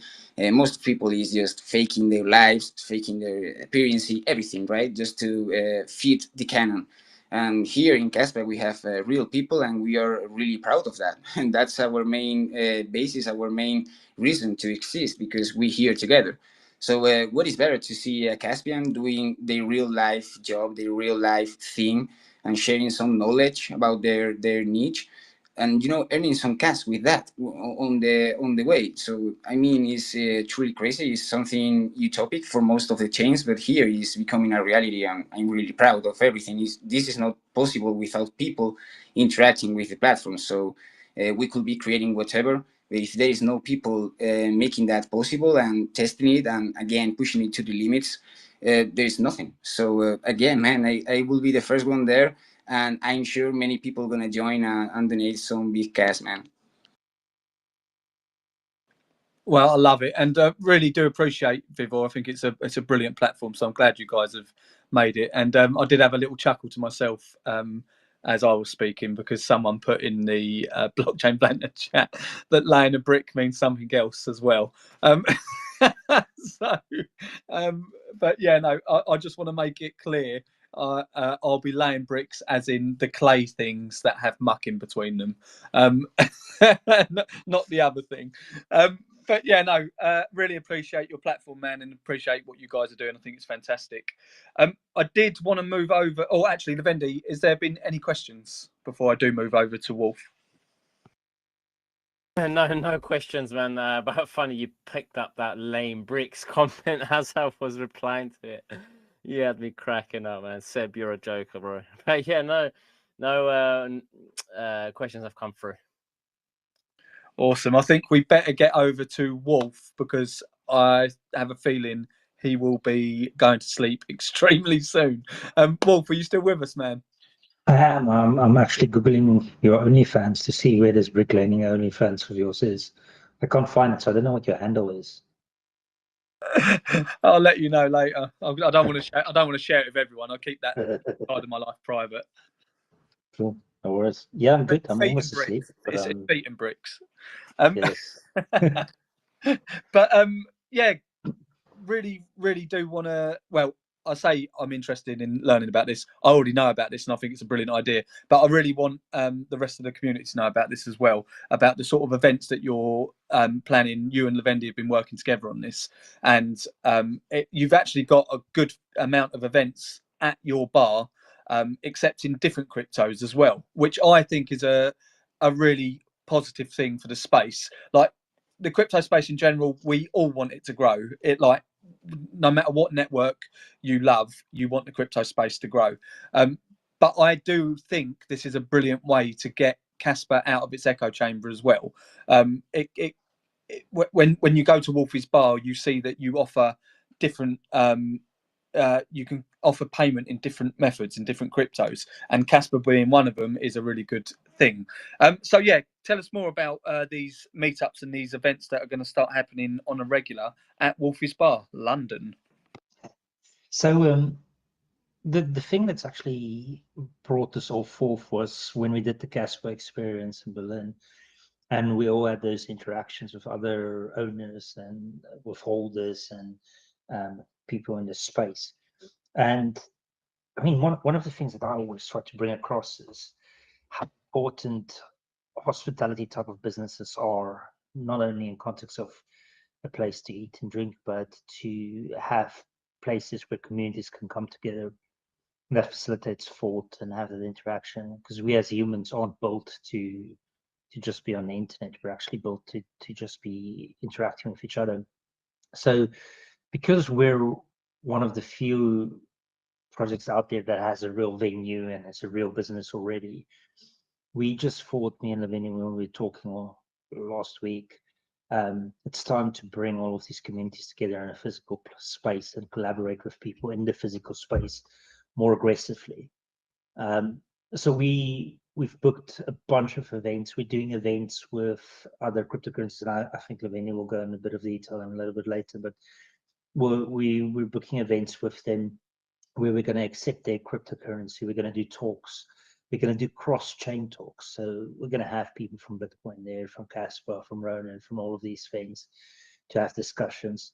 There will be incentives for people for some of these events. So there'll be some of the chains are putting money behind the bar, or discounts, or giving you the ability that if you purchase using their coin, you get more.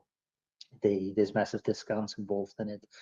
So we're just going to start doing that across the board. I think we've got 3 plans so far, Levendi. Am I right? Sorry, I haven't slept a lot. Yeah. So it's sorry, I was wrestling with my mute button again. This massive spider came out of the corner of my room, so it's just they scared the shit out of me. Yeah, no, there is. Well, we're planning until the end of the year. There's about 7 events, and at minimum 3 of them are going to be had at your bar, starting from starting 18th? No, starting 21st. One that we got to finalize it and send out the details, but we're literally in the midst of organizing everything throughout the year. It's exciting because we get to mingle and work via our laptops or phones with what we do anyway, but we get to mingle face to face with other like-minded individuals in the industry and sort of pass ideas through, maybe work together and embed each other into each community and grow bigger and bigger is what the vision is behind these events. There's also a weekly workshops that we're going to be doing there, right, Wolf? So once a week, we'll be meeting up with everybody that is working from home or has got a little laptop, got a little phone. Even if you don't have a laptop, come down, sit with us, have a coffee with us, watch us create magic. Or hot chocolate. Don't forget, because Gixie is not going to come if it's not a hot chocolate. He doesn't come for coffee. Gixie, man, he's a legend. Yeah, no, 100%. So come join us on Wednesdays. It's a close-knit group, but it's incredible. It's incredible to have that type of interaction with other humans that's doing the same things as you do and has the same beliefs as you have. So definitely come join us.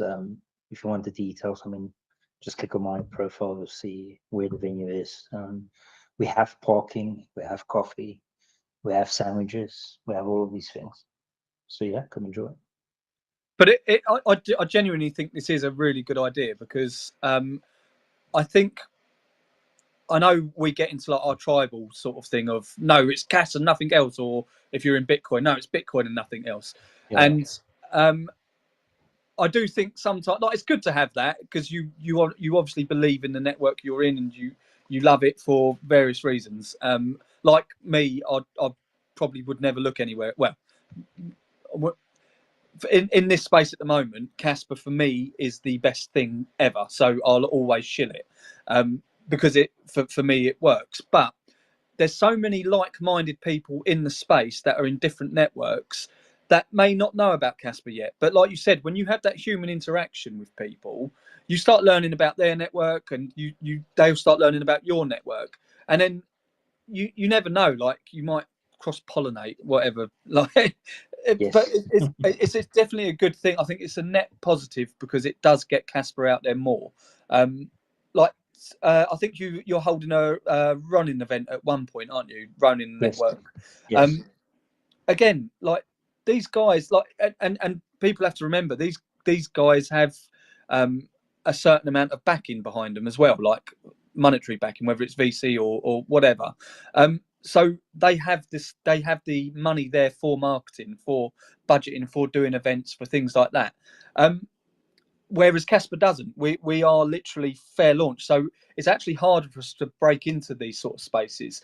But with other networks holding events at Wolfies, just having the Kaspa Accepted Here logo in his in his bar might have people that are in Ronin go, well, what's that then? Oh, it's Kaspa. I can tell you about that as well. You're not telling them to ditch their own network, but you're just educating them more about other networks that are out there, Kaspa, for example. So I think it's a brilliant opportunity here for growth in Kaspa and adoption. Chris, I wanted to add as well. You say you mentioned that it's hard for Kaspa to break into such type of events or large events that are hosted yearly, right? In London, around the globe. We're slowly also trying to ease into those too. So, for example, there's this Zebu Live event coming up midway or 21st of this month, where we've been granted tickets to it for both the entire 2-day event. Usually they retail about £500, but we've got a nice little entry in there now where we can go and spread the word about what we're building. And what are we building? We're building on Kaspa. So in order for us to explain what Crumpet Media is, what Wolfie's Bar is, the NFT side and token side of things is, we have to explain Kaspa, right? So it's gonna be interesting to see the look on people's faces when you say Kaspa and they're like, what's that?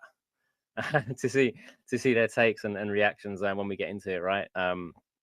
So it's just just getting into that stepping stone. I know there is a similar event in December, Tokenized London, with a man himself is going to be brought down, which we may have a side event for as well, potentially at Wolfie's Bar. We'll see what happens there.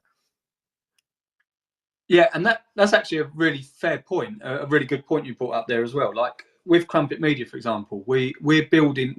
So Crumpet Media wants to be sort of chain agnostic in terms of we want anybody to be able to. It's decentralized media. We want anyone to write about what they want to. So that includes different chains. I actually want different networks writing on Crumpet Media as well as Kaspa. Like I want to showcase Kaspa, but I want other networks to be able to have the voice or the choice to showcase theirs on Crumpet Media, which, because we're trying to be chain agnostic in that sense, is really, really good.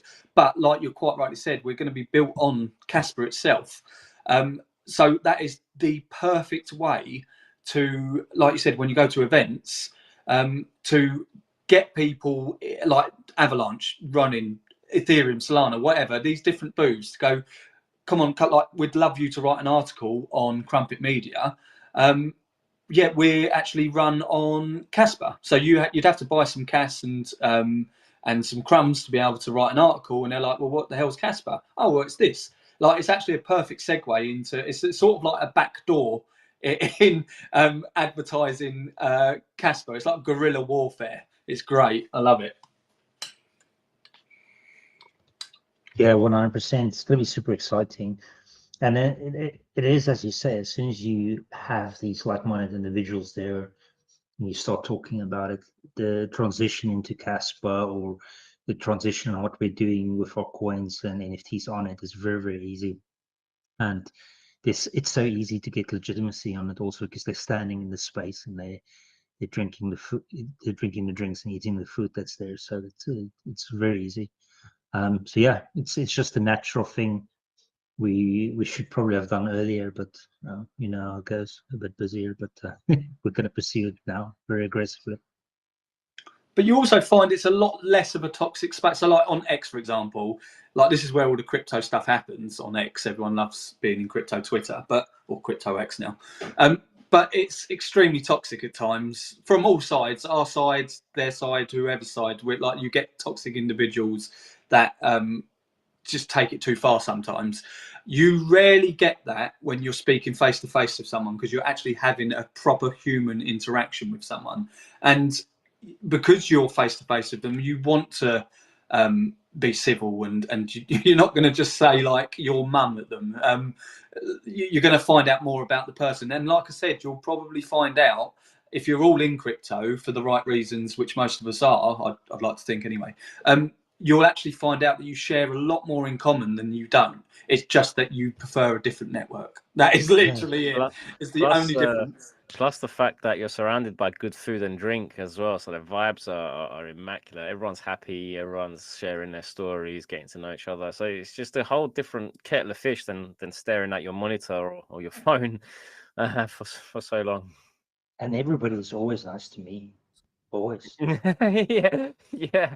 I mean, bro, I don't think anybody with their right mind would be would not nice to you. I think they don't want to be chucked through windows. Yeah, exactly. But yeah, I think it's a brilliant opportunity for Kaspa. In all fairness, I mean, like Wolf, I know you personally are a big fan of Kaspa anyway, and because of the sort of same values that I've got for Kaspa, it can actually bring freedom to like financial sovereignty for us. We like being our own banks. We like not having that sort of control over us. But yeah, like bringing it's a lot easier to bring people into the Kaspa space if you can explain it face to face. I genuinely think that, like at the Kaspa experience, for example, it's just great having that human interaction. And I mean, I don't know if Chad's here, he's probably not, but like Chad can attest to this, like the amount of different events he's gone to that aren't Kaspa specific, but like token 20 whatever it's called, 2029, I can't remember what numbers are, but the big one, but like going to those sort of events and then people are actively coming up to ask about Kaspa because they see the booth and they're like, well, what's this?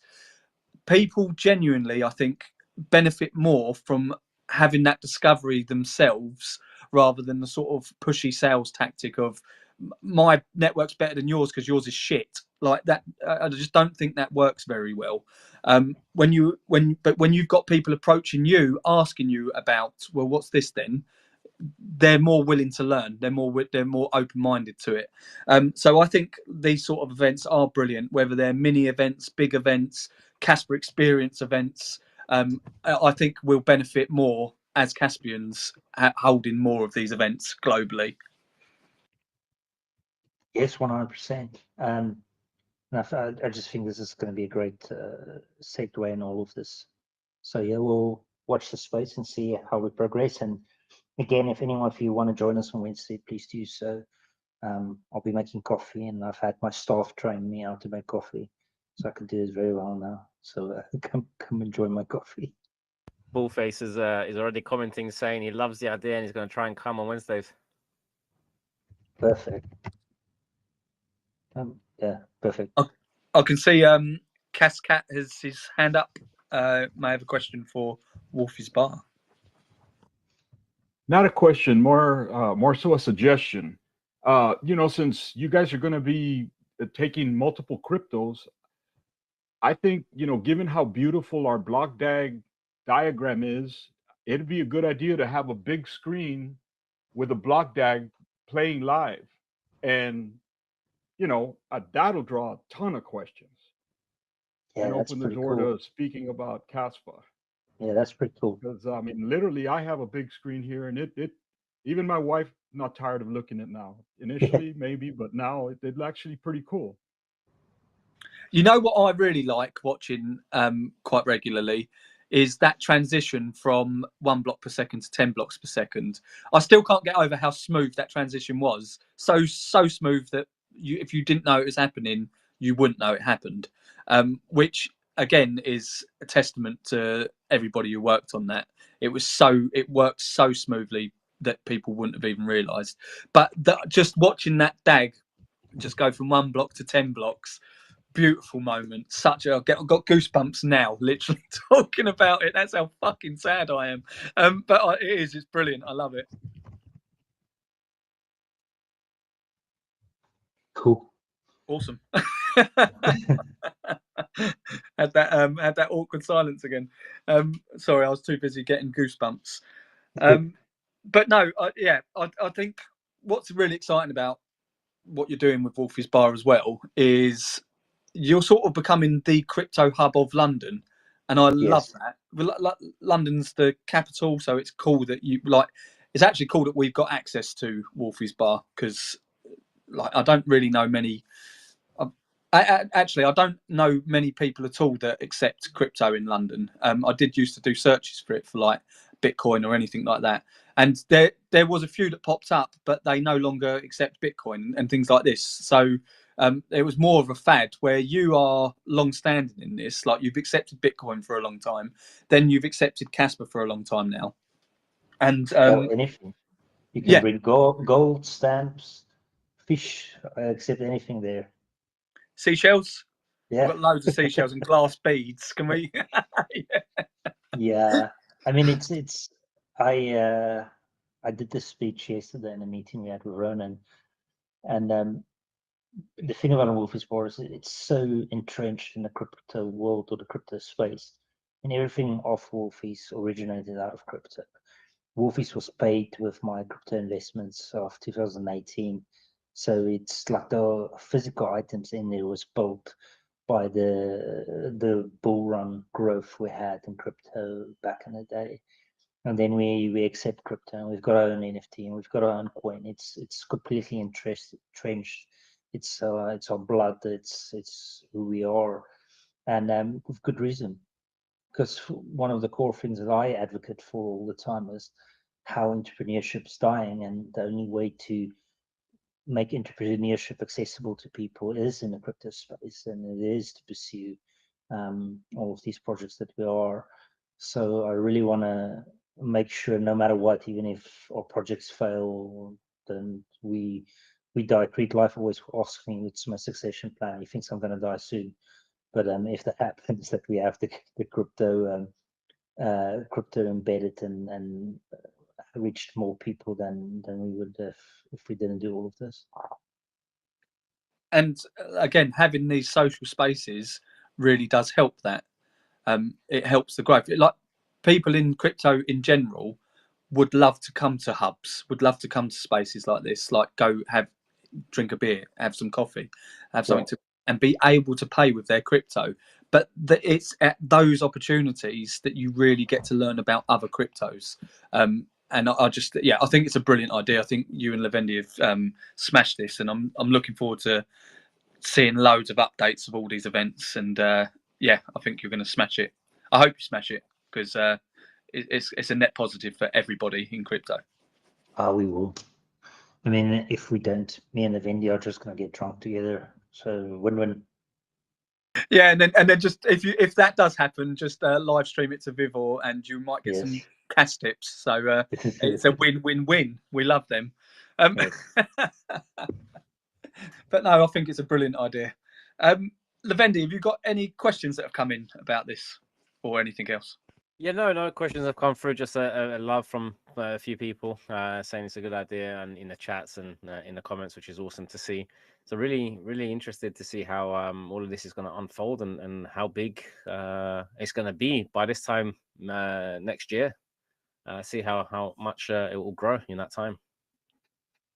Well, the bigger Wolfie's Bar grows, and like, I know you're doing franchises out in South Africa as well now, the more Wolfie franchises we actually have, the more hubs, crypto hubs we have around the world. So we'll have one in London, have one in South Africa, and then I don't know, America. I know Ashton wanted a Wolves near him. Yes.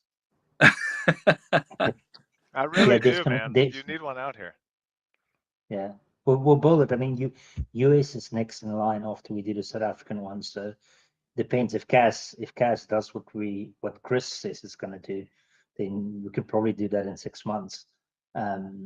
If it's not Chris and it's more of the conservative one, it's going to be a year or so. But my money is on Chris at the moment. I know, he and Trump's quite tight, so they're organizing a lot of things there. So yeah, my money's on me as well. yes, and trust me, it's in cash. I have no money in my bank account. That's why I have to work constantly. It's insane. Yeah, but one of the other things we're going to do also of the Wolfies bars is I'm going to build a merch store in each one of the Wolfies bar also. And in that merch store, not only are we going to sell the Wolfies bar merchandise, but also all the other projects that has merch, but also have a dedicated person there that's going to sell crypto.kas and Wolfie coin and things there to patrons. And then I'm also going to do, as we develop it now, a live price point. So show the price of the products in Wolfie and in Kaspa on the menus and things so that people can actually see the difference and put an incentive in there. So if you use that currency to purchase it, well, it's going to be discounted. But that's all the things that we're working on for the future. So it's all coming. You know what? That actually has quite a big impact as well, like showing the price of cats for products. Because at the Kaspa experience, I don't know if people knew, but we have a merch store, and we was actually at the Kaspa experience selling merch. But we had it all priced in CAS. Everything was priced in CAS. And Rob Lamar came up actually. It was awesome meeting him. He's such a he's been in the space a long time, done a lot for Kaspa. He also done a lot for the Ledger Live integrations with CAS, along with Coda. But he's a really, really, really nice guy, genuinely. But he came up and I was like, oh my God, this is Rob. A little bit starstruck. But he said, I really, really love, it's the first time I've seen CAS displayed as the price on items. And it's just a bit like mind blowing, actually. It's quite cool to see. So it does have a really good effect on people as well, because it's everything we want to see. We want that to, I want that to happen. I want to see stuff priced in CAS. One CAS is one CAS, and it would just be awesome to see that. I saw Ashton had his hand up when I was on my little rant there. Ashton, have you got a question? I was just going to say, if you do really put both prices next to each other on the menu, for the pounds price, the fiat price, you should put like plus credit card fee. Just like a little bit, small, like psychological education for every single person that comes in. No fee for CAS, plus credit card fee for fiat. That's a really good idea. And put a little poo emoji next to it as well. Just so it really ingrains in people that it's shit. It's the shittest coin there is. Yeah, I like that a lot, because it's a big issue. I mean, every time I talk to someone that's developing a POS system, I always emphasize how much this costs to run a business, and it's a tax. You know, it's a tax. Every transaction, the price erodes by 3%, and it is only that many 3%, and then that money is out of the economy. It's just stupid. Yeah, it is insane. And like I've said before, the thing with credit card fees is it's 3% on whatever the sale is. And if you've got big ticket items, 3% on something that's a big ticket item is a lot of money. It's a hell of a lot of money. Whereas, like again with CAS, it's a sort of flat fee. I know you can sort of you can change the fee, the priority fee of things, but it's like minimal. It's nothing. So yeah, I think businesses. Yeah, I don't know. I do have an urge to just go to so many businesses and try to show them how good it would be just to accept CAS. The one problem I've got with it is because people still think in fiat terms, and plus businesses do have OPEX. They need to sell some of their CAS to get that back. And then what I found is when you mitigate the credit card fees, which is brilliant, they still have to get it back into fiat, and actually those fees are pretty similar. So it's quite a hard balance at the moment. I don't know. It would be great if there was just a platform that was that let you off board for like real minimal fees, like even if it was or 0.5% or 1%, something like that. But at the moment, there's no. I suppose if you did it peer to peer and you've done escrow services, but I don't know. Maybe someone could do a cassette. I don't know. I'm talking shite at the moment. But yeah, either way, I think it's a brilliant idea, Wolf. Thank you for doing it. No worries. Awesome. Is there anything you wanted to add on to it, either of you two, Levendi, Wolf, before we go to Ashton? No, I think that's it for me. You just want to go to bed, Wolf. I know your game. It's 11 o'clock. As soon as you went to 11, it's like, no, I'm good. Yes.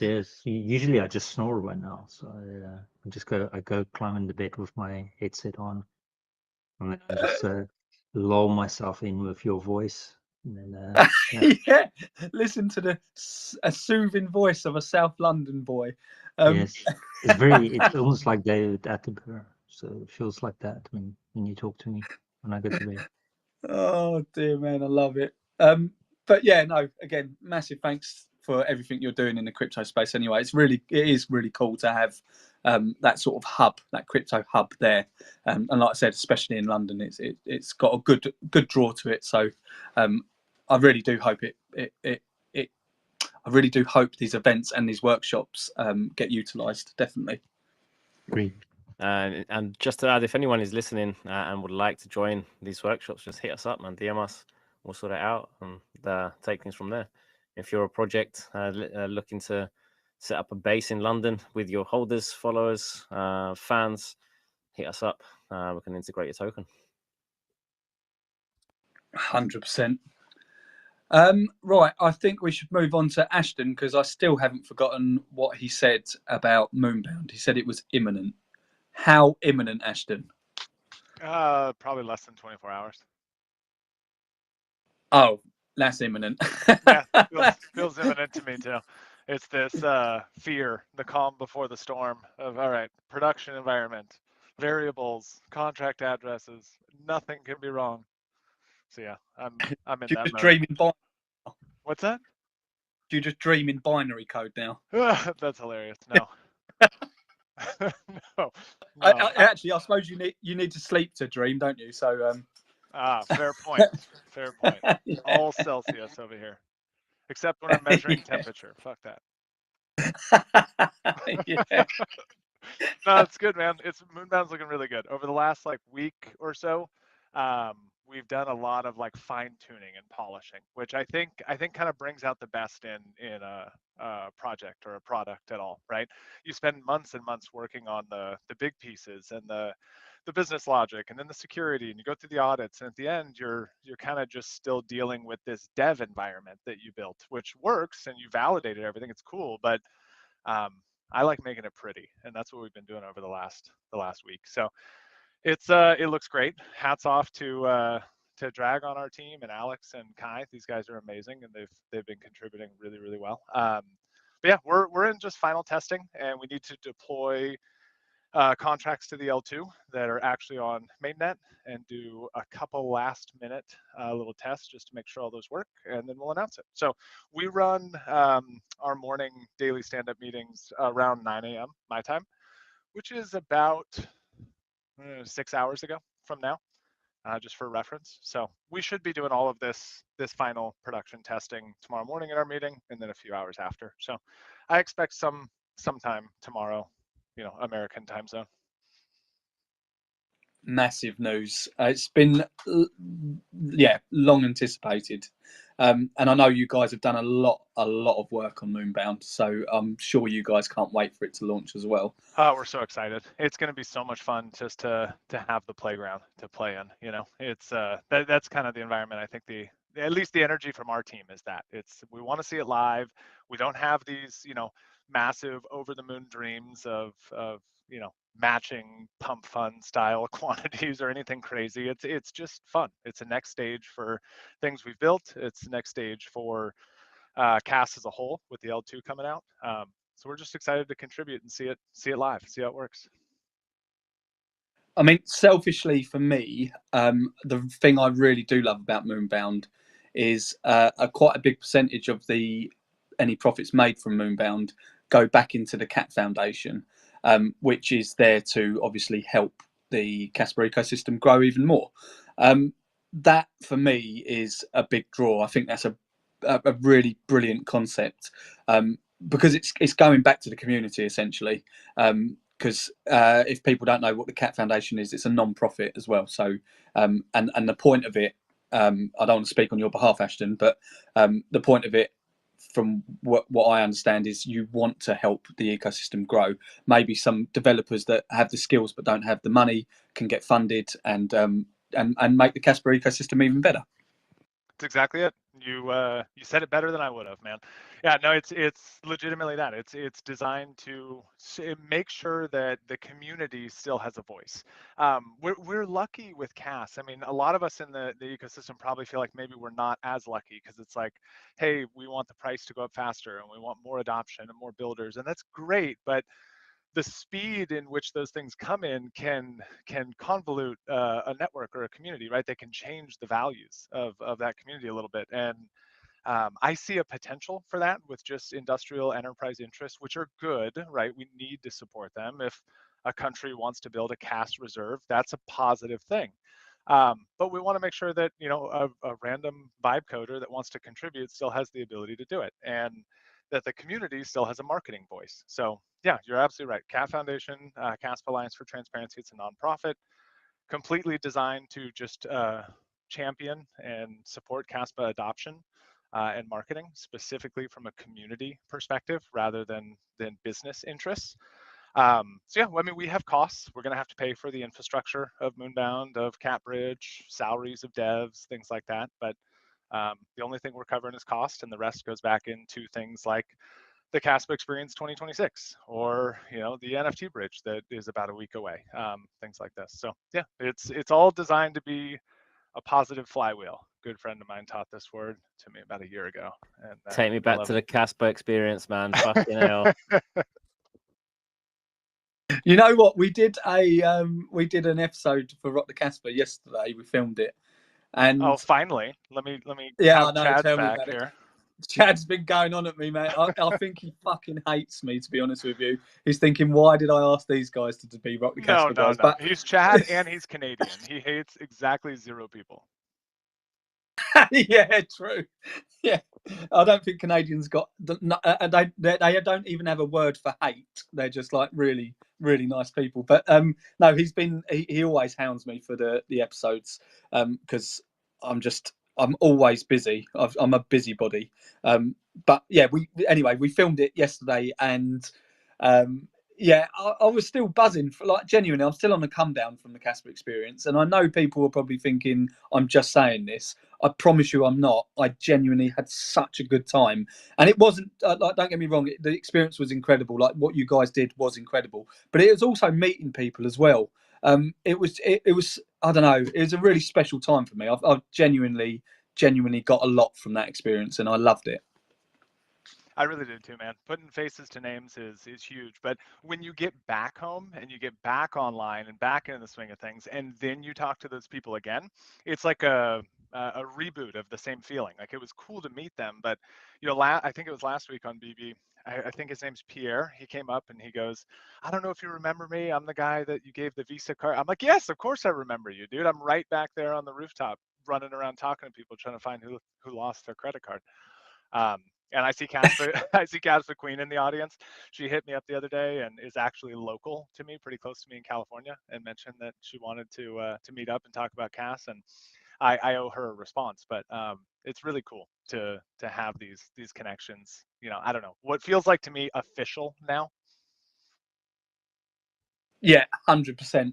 Like, for me, because I knew Seb was going to the event, but obviously I was looking out for like a green wad of cash with a tie on, and when I finally did meet him, because I was actually serving, because we were so busy on our, I don't know if people know, but we've got a merch store. We were so busy on our stall that Seb was there, and I think I was serving him at one point, and then I clocked his name tag, No, I just dropped everything. I was like, Seb, it's you. It's your Seb. I think I actually lunged myself at him and gave him a massive hug because it's awesome. It's an awesome feeling speaking to people online. Like we obviously hold these spaces a lot, and we get different people come up, and you get to know people on X, but yeah, meeting them face to face is completely different, man. It's a really good feeling. Apart from CryptoPumpz, but you can't win them all. I'm joking. That guy is a legend. I absolutely love CryptoPumpz. I really do. I think he's a great guy. Dude, he's a workhorse. That day, he was just sitting there. Like, I mean, I almost thought about it later and felt bad that we didn't like invite him to do this and pay him for it and think about it, because he was just, I mean, working the entire day, literally on his hands and knees to get good angles on the cameras and charge things with limited power. It was impressive. But again, that says a lot about him, I think, as a person. He wanted to come and do this, like, off his own volition. And I think that, you know what, that's why CryptoPumpz he is. He genuinely is a really genuine guy, really nice guy, and he is a workhorse. He enjoys what he does. I think he enjoys what he does. And he even actually caught me. Well, apparently caught me. I still think it was AI saying something about iPhones. I can't remember what it was. But I don't so remember yeah, he it either, was. so I don't think it happened. Yeah, I don't know. We can forget that. But he was everywhere, and it was great. He did a brilliant job. But again, the whole experience was incredible. Who else has a disco ball that's turned on as well, spinning in a toilet? I still never saw that myself. What? Like, I never saw it. Yeah, How? I saw the pictures of it. I heard the stories. I heard people talking. I don't know. I just walked to the yellow building and used the indoor bathroom the whole time. Man, we was Oh, using the the outdoor one. VIP bathroom. I see. It's proper plush as well, Chris. I don't know if you used it, but it's massive, that indoor one. Yeah, it is really large too, the indoor one. But I was trying to catch people too during the day, because I saw, like, CryptoPumpz' wife walked, and I saw her walking down there. I'm like, if you just keep going, there's a much better one around the corner. Like, don't stop right there. But I don't know. I never went in. I had a brilliant time in that toilet. I thought it was great. So laying bricks. yeah, exactly, laying bricks. Oh dear, but it was a brilliant experience. I absolutely loved it, and yeah, like, again, that was thanks to the Cat Foundation, and that's what I really do like about Moonbound. People can have fun on Moonbound. They can do launch what they want to launch, but again, a good chunk of those profits do go back into Cat Foundation. So it will go towards things like you said, you've still got to pay devs and things like that, but it will go towards doing cool stuff for the ecosystem, whether that is funding people, whether that is doing events. I really like that, and it is a positive flywheel. And yeah, I think it's a net positive, definitely, for the space. So I'm really looking forward to Moonbound, for sure. Me too. It's gonna be a lot of fun. And the revenue share is split at top line revenue numbers versus profit. So keep that in mind. It doesn't really matter so much when you talk about Cat Foundation 70%, because I mean, we're gonna foot the bill for the infrastructure costs anyway. So it's kind of net the same there. But if you look at project creator rev share with the 10%, or the NFT stakers or the token stakers, which are also respectively 10% each, that's a revenue based 10% number, not a profit based number. So it'll come right off the top. Awesome. That's what we like to hear. And I was going to say, how's Catbridge going? Still good? Yeah, pretty good. We're nearing 2,000 transactions total. So like, usage is not super high, and that's okay. I'm actually excited to see that, because it looks like people are being prudent and smart with moving slow and being careful with a new network that's out. So there's been a couple posts on X that I saw from people with, like, kind of disgruntled emotions of, like, oh, there's only 0.01% of all CAS bridge. Like, that's a good thing. We've got a smart community. Let's move slow. Let's pay attention, test things as we go. So I like seeing this. But yeah, we're nearing 2,000 transactions. We've had 0 issues as a whole. Some people might go, what do you mean I had an issue? During the world record thing, we did have a delay of about 6 or 7 hours on some transactions. We use the same indexer that powers api.kaspa.org. It's from SuperTypo, his open source indexer. And just like the Kaspa API was delayed for, I don't know exactly the numbers. I don't want to put my foot in my mouth, but I believe it was at least a few hours behind for the majority of the day yesterday. We experienced that same thing, but it was a really good test of that because we didn't take any action. We just told people what was going on. We walked through the transactions on the back end tracing to make sure everything looked good. And they were naturally picked up by the bridge when the indexer caught those transactions. So we've built a robust bridge from what we can see, and it looks like it's self-resolving in any situations that we found problematic so far. But it is still limited data, right? I mean, over the course of all day yesterday, I think we only had 10 transactions that were delayed and not indexed immediately. So maybe that, would be a different outcome if there were a lot more or something like this. So, still move slow, still pay attention, but yeah, 0 issues so far. Everything seems to be going really, really smoothly. And NFT bridge is close. I got a chance to see the preview of the UI today, and it looks really good. All the backend logic is basically exactly the same as the token bridge. So a little bit different transaction structure, so we can pick up the KSPR indexer instead of Casplex, but more or less it's all the same. Amazing. And did you say it's going to be another week or two for the NFT bridge? Goal for Moonbounce tomorrow. Goal for the NFT bridge is next Monday. But we'll see what happens. No promises, no guarantees. Our goal for Moonbound was either Friday or this Monday. And then we waited a little bit. Honestly, we could have launched Moonbound today, but we talked about it with a couple of the guys not on the dev team. And they just said, like, there's some delays still on the CAS bridge, Curve bridge. And this was as of this morning. I think it's caught up now. But there were a few delays, and Moonbound's something that you're going to have to probably bridge a little bit of CAS over to be able to use. So we just thought it was smarter to delay a day. Unfortunately, we missed the fun blockchain banter announcement that way, but I think it's better for everyone if everything's smooth. I mean, actually, it's probably better for us because if you'd have launched it, we'd have lost all our listeners. So it's actually worked out quite well. Lewis said something similar to me this morning. He goes, if you launch it today, blockchain banner's going to get empty. I was like, I don't know, man. We'll see. Oh, I'm glad he's looking out for us then. But I mean, the numbers on all the different dexes as well, they're looking quite healthy, to be honest with you, like the total value locked, which is good. And I mean, I think yesterday's transaction volume obviously wouldn't have been that great because of the stress testing that was happening on the world records attempts that actually worked was going on yesterday. But I've seen healthy numbers on the 24-hour volume for a few of the dexes as well. So I think things are steadily happening. I do think price sentiment probably has stressed a lot of people out, but I don't actually think this is a bad thing. Like you said, it's people are moving slowly, and I don't think that's a bad thing in a new space. I mean, to be fair, Casplex, as far as I know, has been working perfectly. They did a really good job on their layer 2.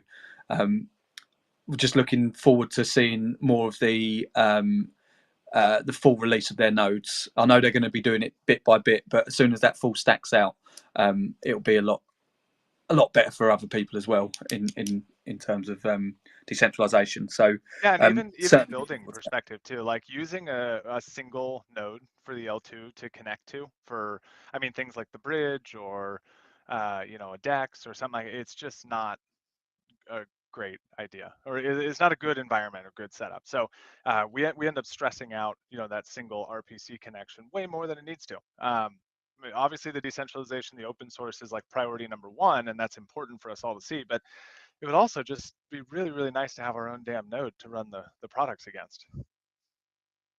So this is me learning now.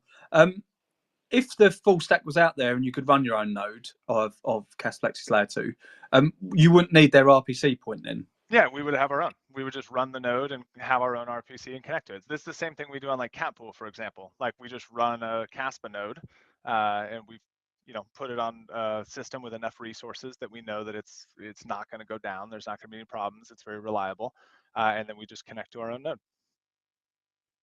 Yeah, fair enough. That makes perfect sense to me. I'm learning every day. It's great.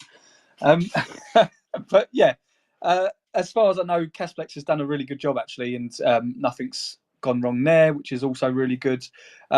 It actually seems to have been really smooth. I don't think many of the dexes or any of the dexes have had any problems. Any of the launch pads have any problems. The bridges have obviously been really good as well. Overall, I'd say it's been a successful launch. Yeah, it definitely feels that way to me too. There's some blurry edges and loose ends that need tying, but I think I generally agree with you. But there's a good opportunity, I think, to bring back to the priority fee discussion, or the fee market in general in CAS. I might be just like overextending myself a little bit here and like saying something that I haven't fully thought about well enough. But it feels like anyone who's building on Kaspa that can afford to put a priority fee in their transaction should, whether they need it or not, like a very small one. Going for 401, 0.401 on a Kaspa fee is negligible. It doesn't really matter. And for things like Cassia, I don't think this suggestion would make sense or it would work. But we already include a very small priority fee in CapBridge, just to essentially ensure that we get quick transaction times regardless of network congestion. And it wouldn't have helped our indexer problem over this weekend, but I think it could have helped like the curve bridge delay, the CAS bridge, where I don't know their exact architecture, but if we just include a very small priority fee, 0.01 or something like this on our platforms that are running on top of Kaspa, I mean, even if we don't need those priority fees in certain instances, we're helping the security budget and providing more miner rewards, and it's negligible to the end user, right? A 0.01 CAS fee on a DEX trade or an L2 transaction or a Moonbound launch where you're already paying 50 CAS or something. I mean, it just doesn't really matter to the end user. And we may have, like, I don't know, more reliability during heavy network congestion issues like yesterday, and simultaneously help the security budget. It's not really like in place of the conversation going on with Kaspa R&D, because there should be, there's something to be done there on the fee market that could improve this and kind of force it across the board. But I don't know, it feels like something we all could be doing as well. Obviously that needed more thought before I said it, but I've said it. Yeah, but it does make sense, and like you said, it's so negligible that the user wouldn't really. I'm assuming the user wouldn't really care that much that they're paying a little bit extra, but it's at the end of the day, it's minimal. It's like pence, if that. And yeah, I think most Caspians wouldn't mind helping the miners as well. Like it's definitely something that I think would be a net positive for everyone involved. Yeah, definitely seems like it. This whole discussion started with us this morning of thinking like, hey, if we move our priority fee from 301 to 201 or 101, are we going to see any care from the users? Are the end users going to give a shit that we did this? Most likely not. A small handful will.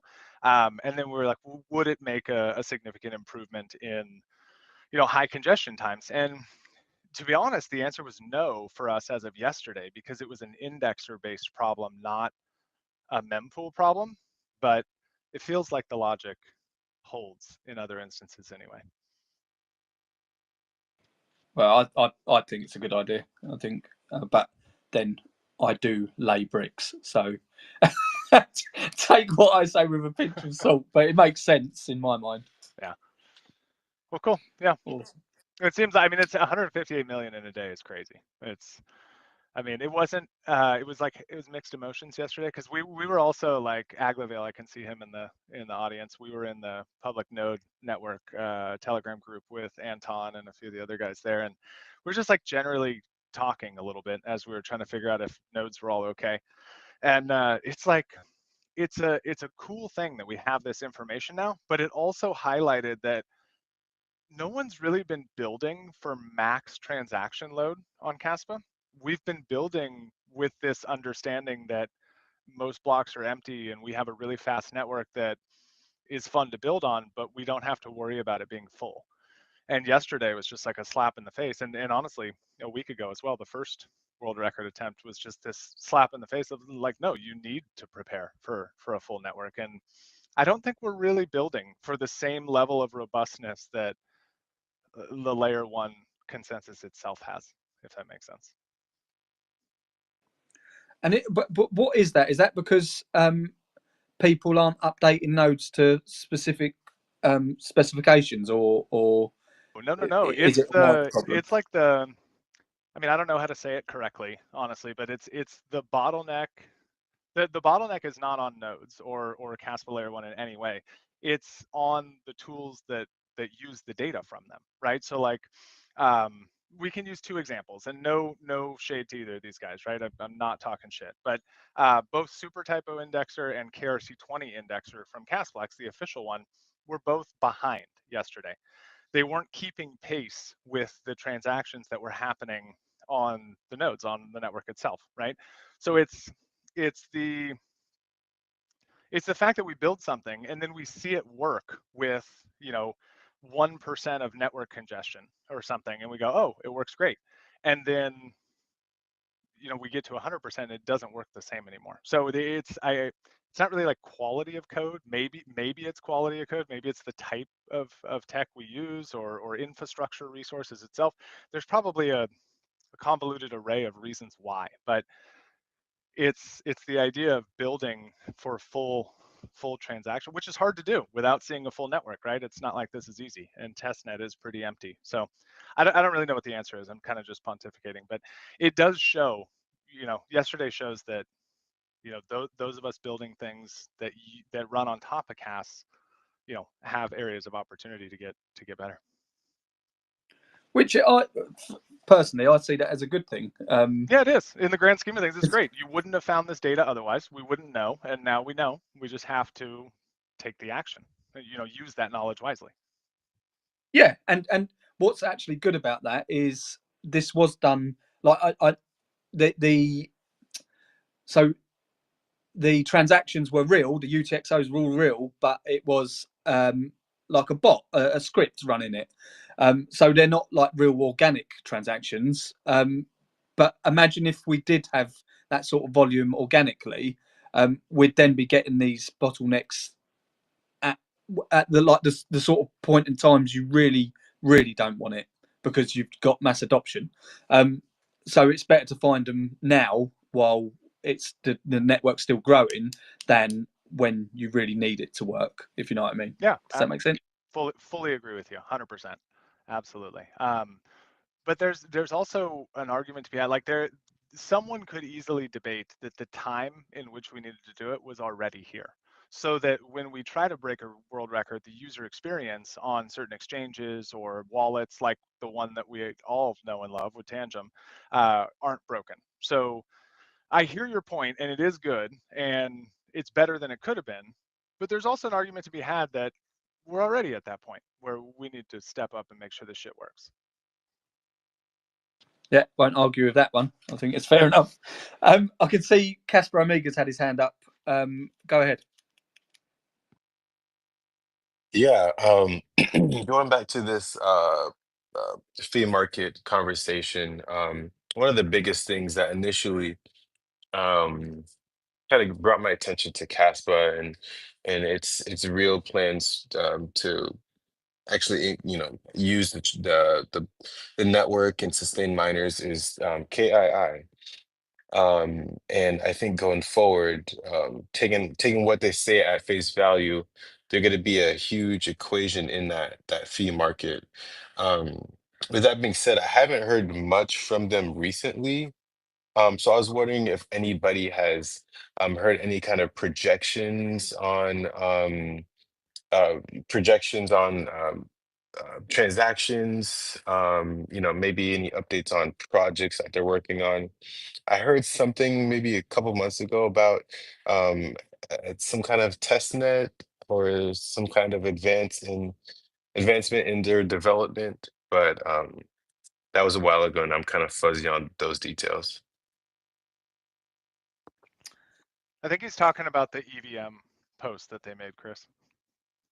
Yeah, so the EVM stuff is to be honest with you, it's all internal for them as far as I know. It's nothing that's ever going to be out to the public. It's just for literally their use. They've had that, like as far as I know, it's quite rudimentary, but it's what they use it for, what they need it for. So I don't think it's going to be anything that's going to be accessible to the public. As far as other things going, the last I heard, they were making some headway with Warp Core, making it or doing an ISO whatever all the digits are compliant on Kaspa. Yeah, with Kaspa KII, they're very much industry facing. They're not public facing. So, I mean, I don't know. I can't give you any answers because I don't actually know. But my guess would be they may be progressing, but as they progress, they can't sort of say much to the public because of possible NDAs. I'm not sure. But Okay. yeah, it's just the fact that they are very much industry facing, not public facing. So they sort of just let the community know as and when things happen. But again, it's not really for the community. If you, that's not fair. It's not for the public, if you know what I mean. Yeah, So yeah. so No, they I get won't that. sing and shout about it all the time. Yeah, Okay, we're cool. just not their customer. Yeah. Yeah. Unless you own ExxonMobil. Yeah, That makes sense. exactly. But I do agree with you on the fee market side of things. It only takes sort of one or two of these projects that they've got working on to be established. And yeah, I mean, you'd like to. It'd be interesting to see Kaspa's fee market under those conditions, and that's just them. It's like there may be other people that we don't even know about that are working on Kaspa. But That's a good anyway. point, yeah. But I'm very much a believer, and nothing's here until it's here. So Yeah. we'll wait until that happens. I saw Seb had his hand up. Sorry, Seb, go ahead. Yeah, I just wanted to share something I heard Paul van Son, I think, say at a given point on time.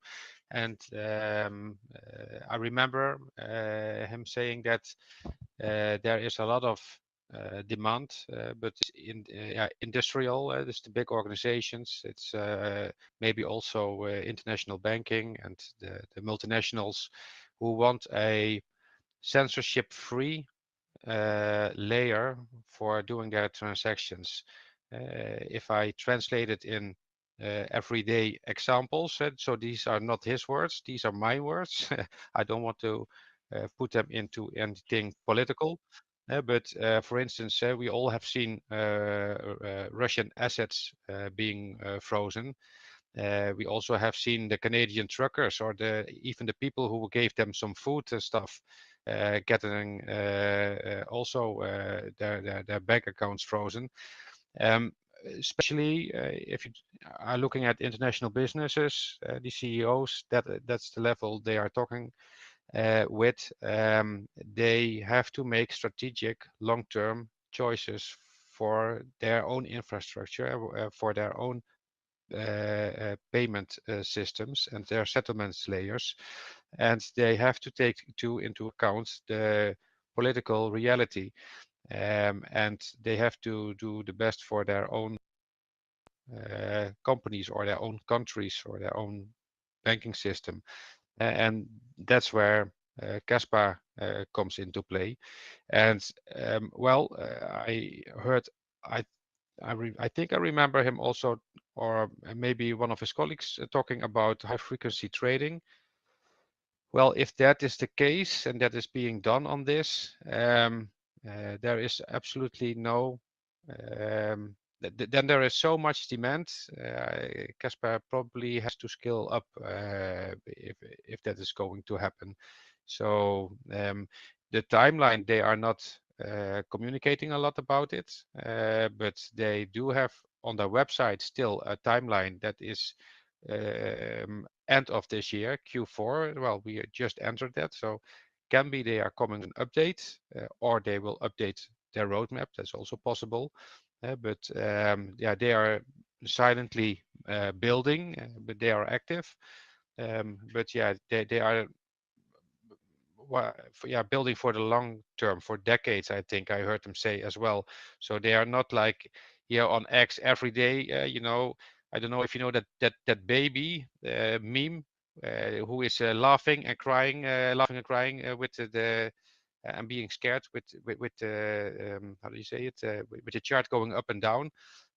Every day here is a different emotion on X, and even on the same day in the morning everybody's depressed. Now there are some all-time highs and everybody's happy, but before you go to sleep maybe the price goes down 3% and you go crying in your sleep. So they are not looking at that. They are just focusing on the long term, and yeah, just like professionals, and yeah, they don't have to communicate that much. They are just building, and they also now applied to be part of the I forgot the name, but they applied to be in some sort of consulting circle or so in the European Union for also the European. I will have to look it up. Anyways, that they can also influence the way the legislation will be going, stuff like that. Don't pin me down on it. I might misrepresent what is actually happening, but I do know it's something like that. So, but these are, if it's international banking, it's not central bank digital currencies, but it's the bank digital currencies that will be deployed somewhere. If those are coming also, That would be huge. yeah, exactly.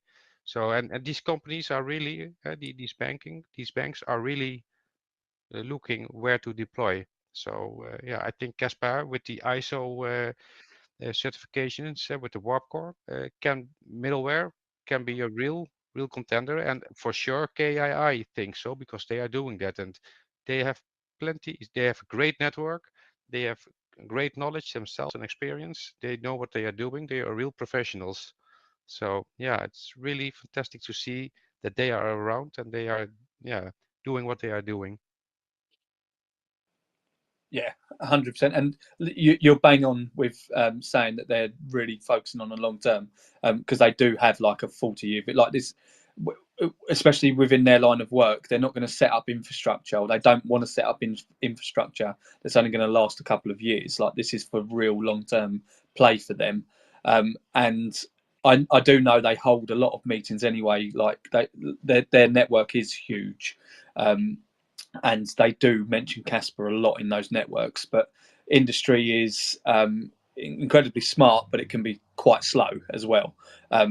So it's just one of those things. But they are definitely making headway in like breaching those markets. They want to be a market enabler for energy markets using CAS. So that alone is just like, I don't know, it's got to be billions, if not trillions, going through it every year. But yeah, I think. Well, I say I think. I'm saying this because I want to go to bed now. But I think we're done. Levendi. He's probably already. Yeah, 100%. You caught me again wrestling with my mute button. That's the third time this show, man. What's going on? But yeah, no, I think we've reached the perfect time to end the show. It's been an absolute banger.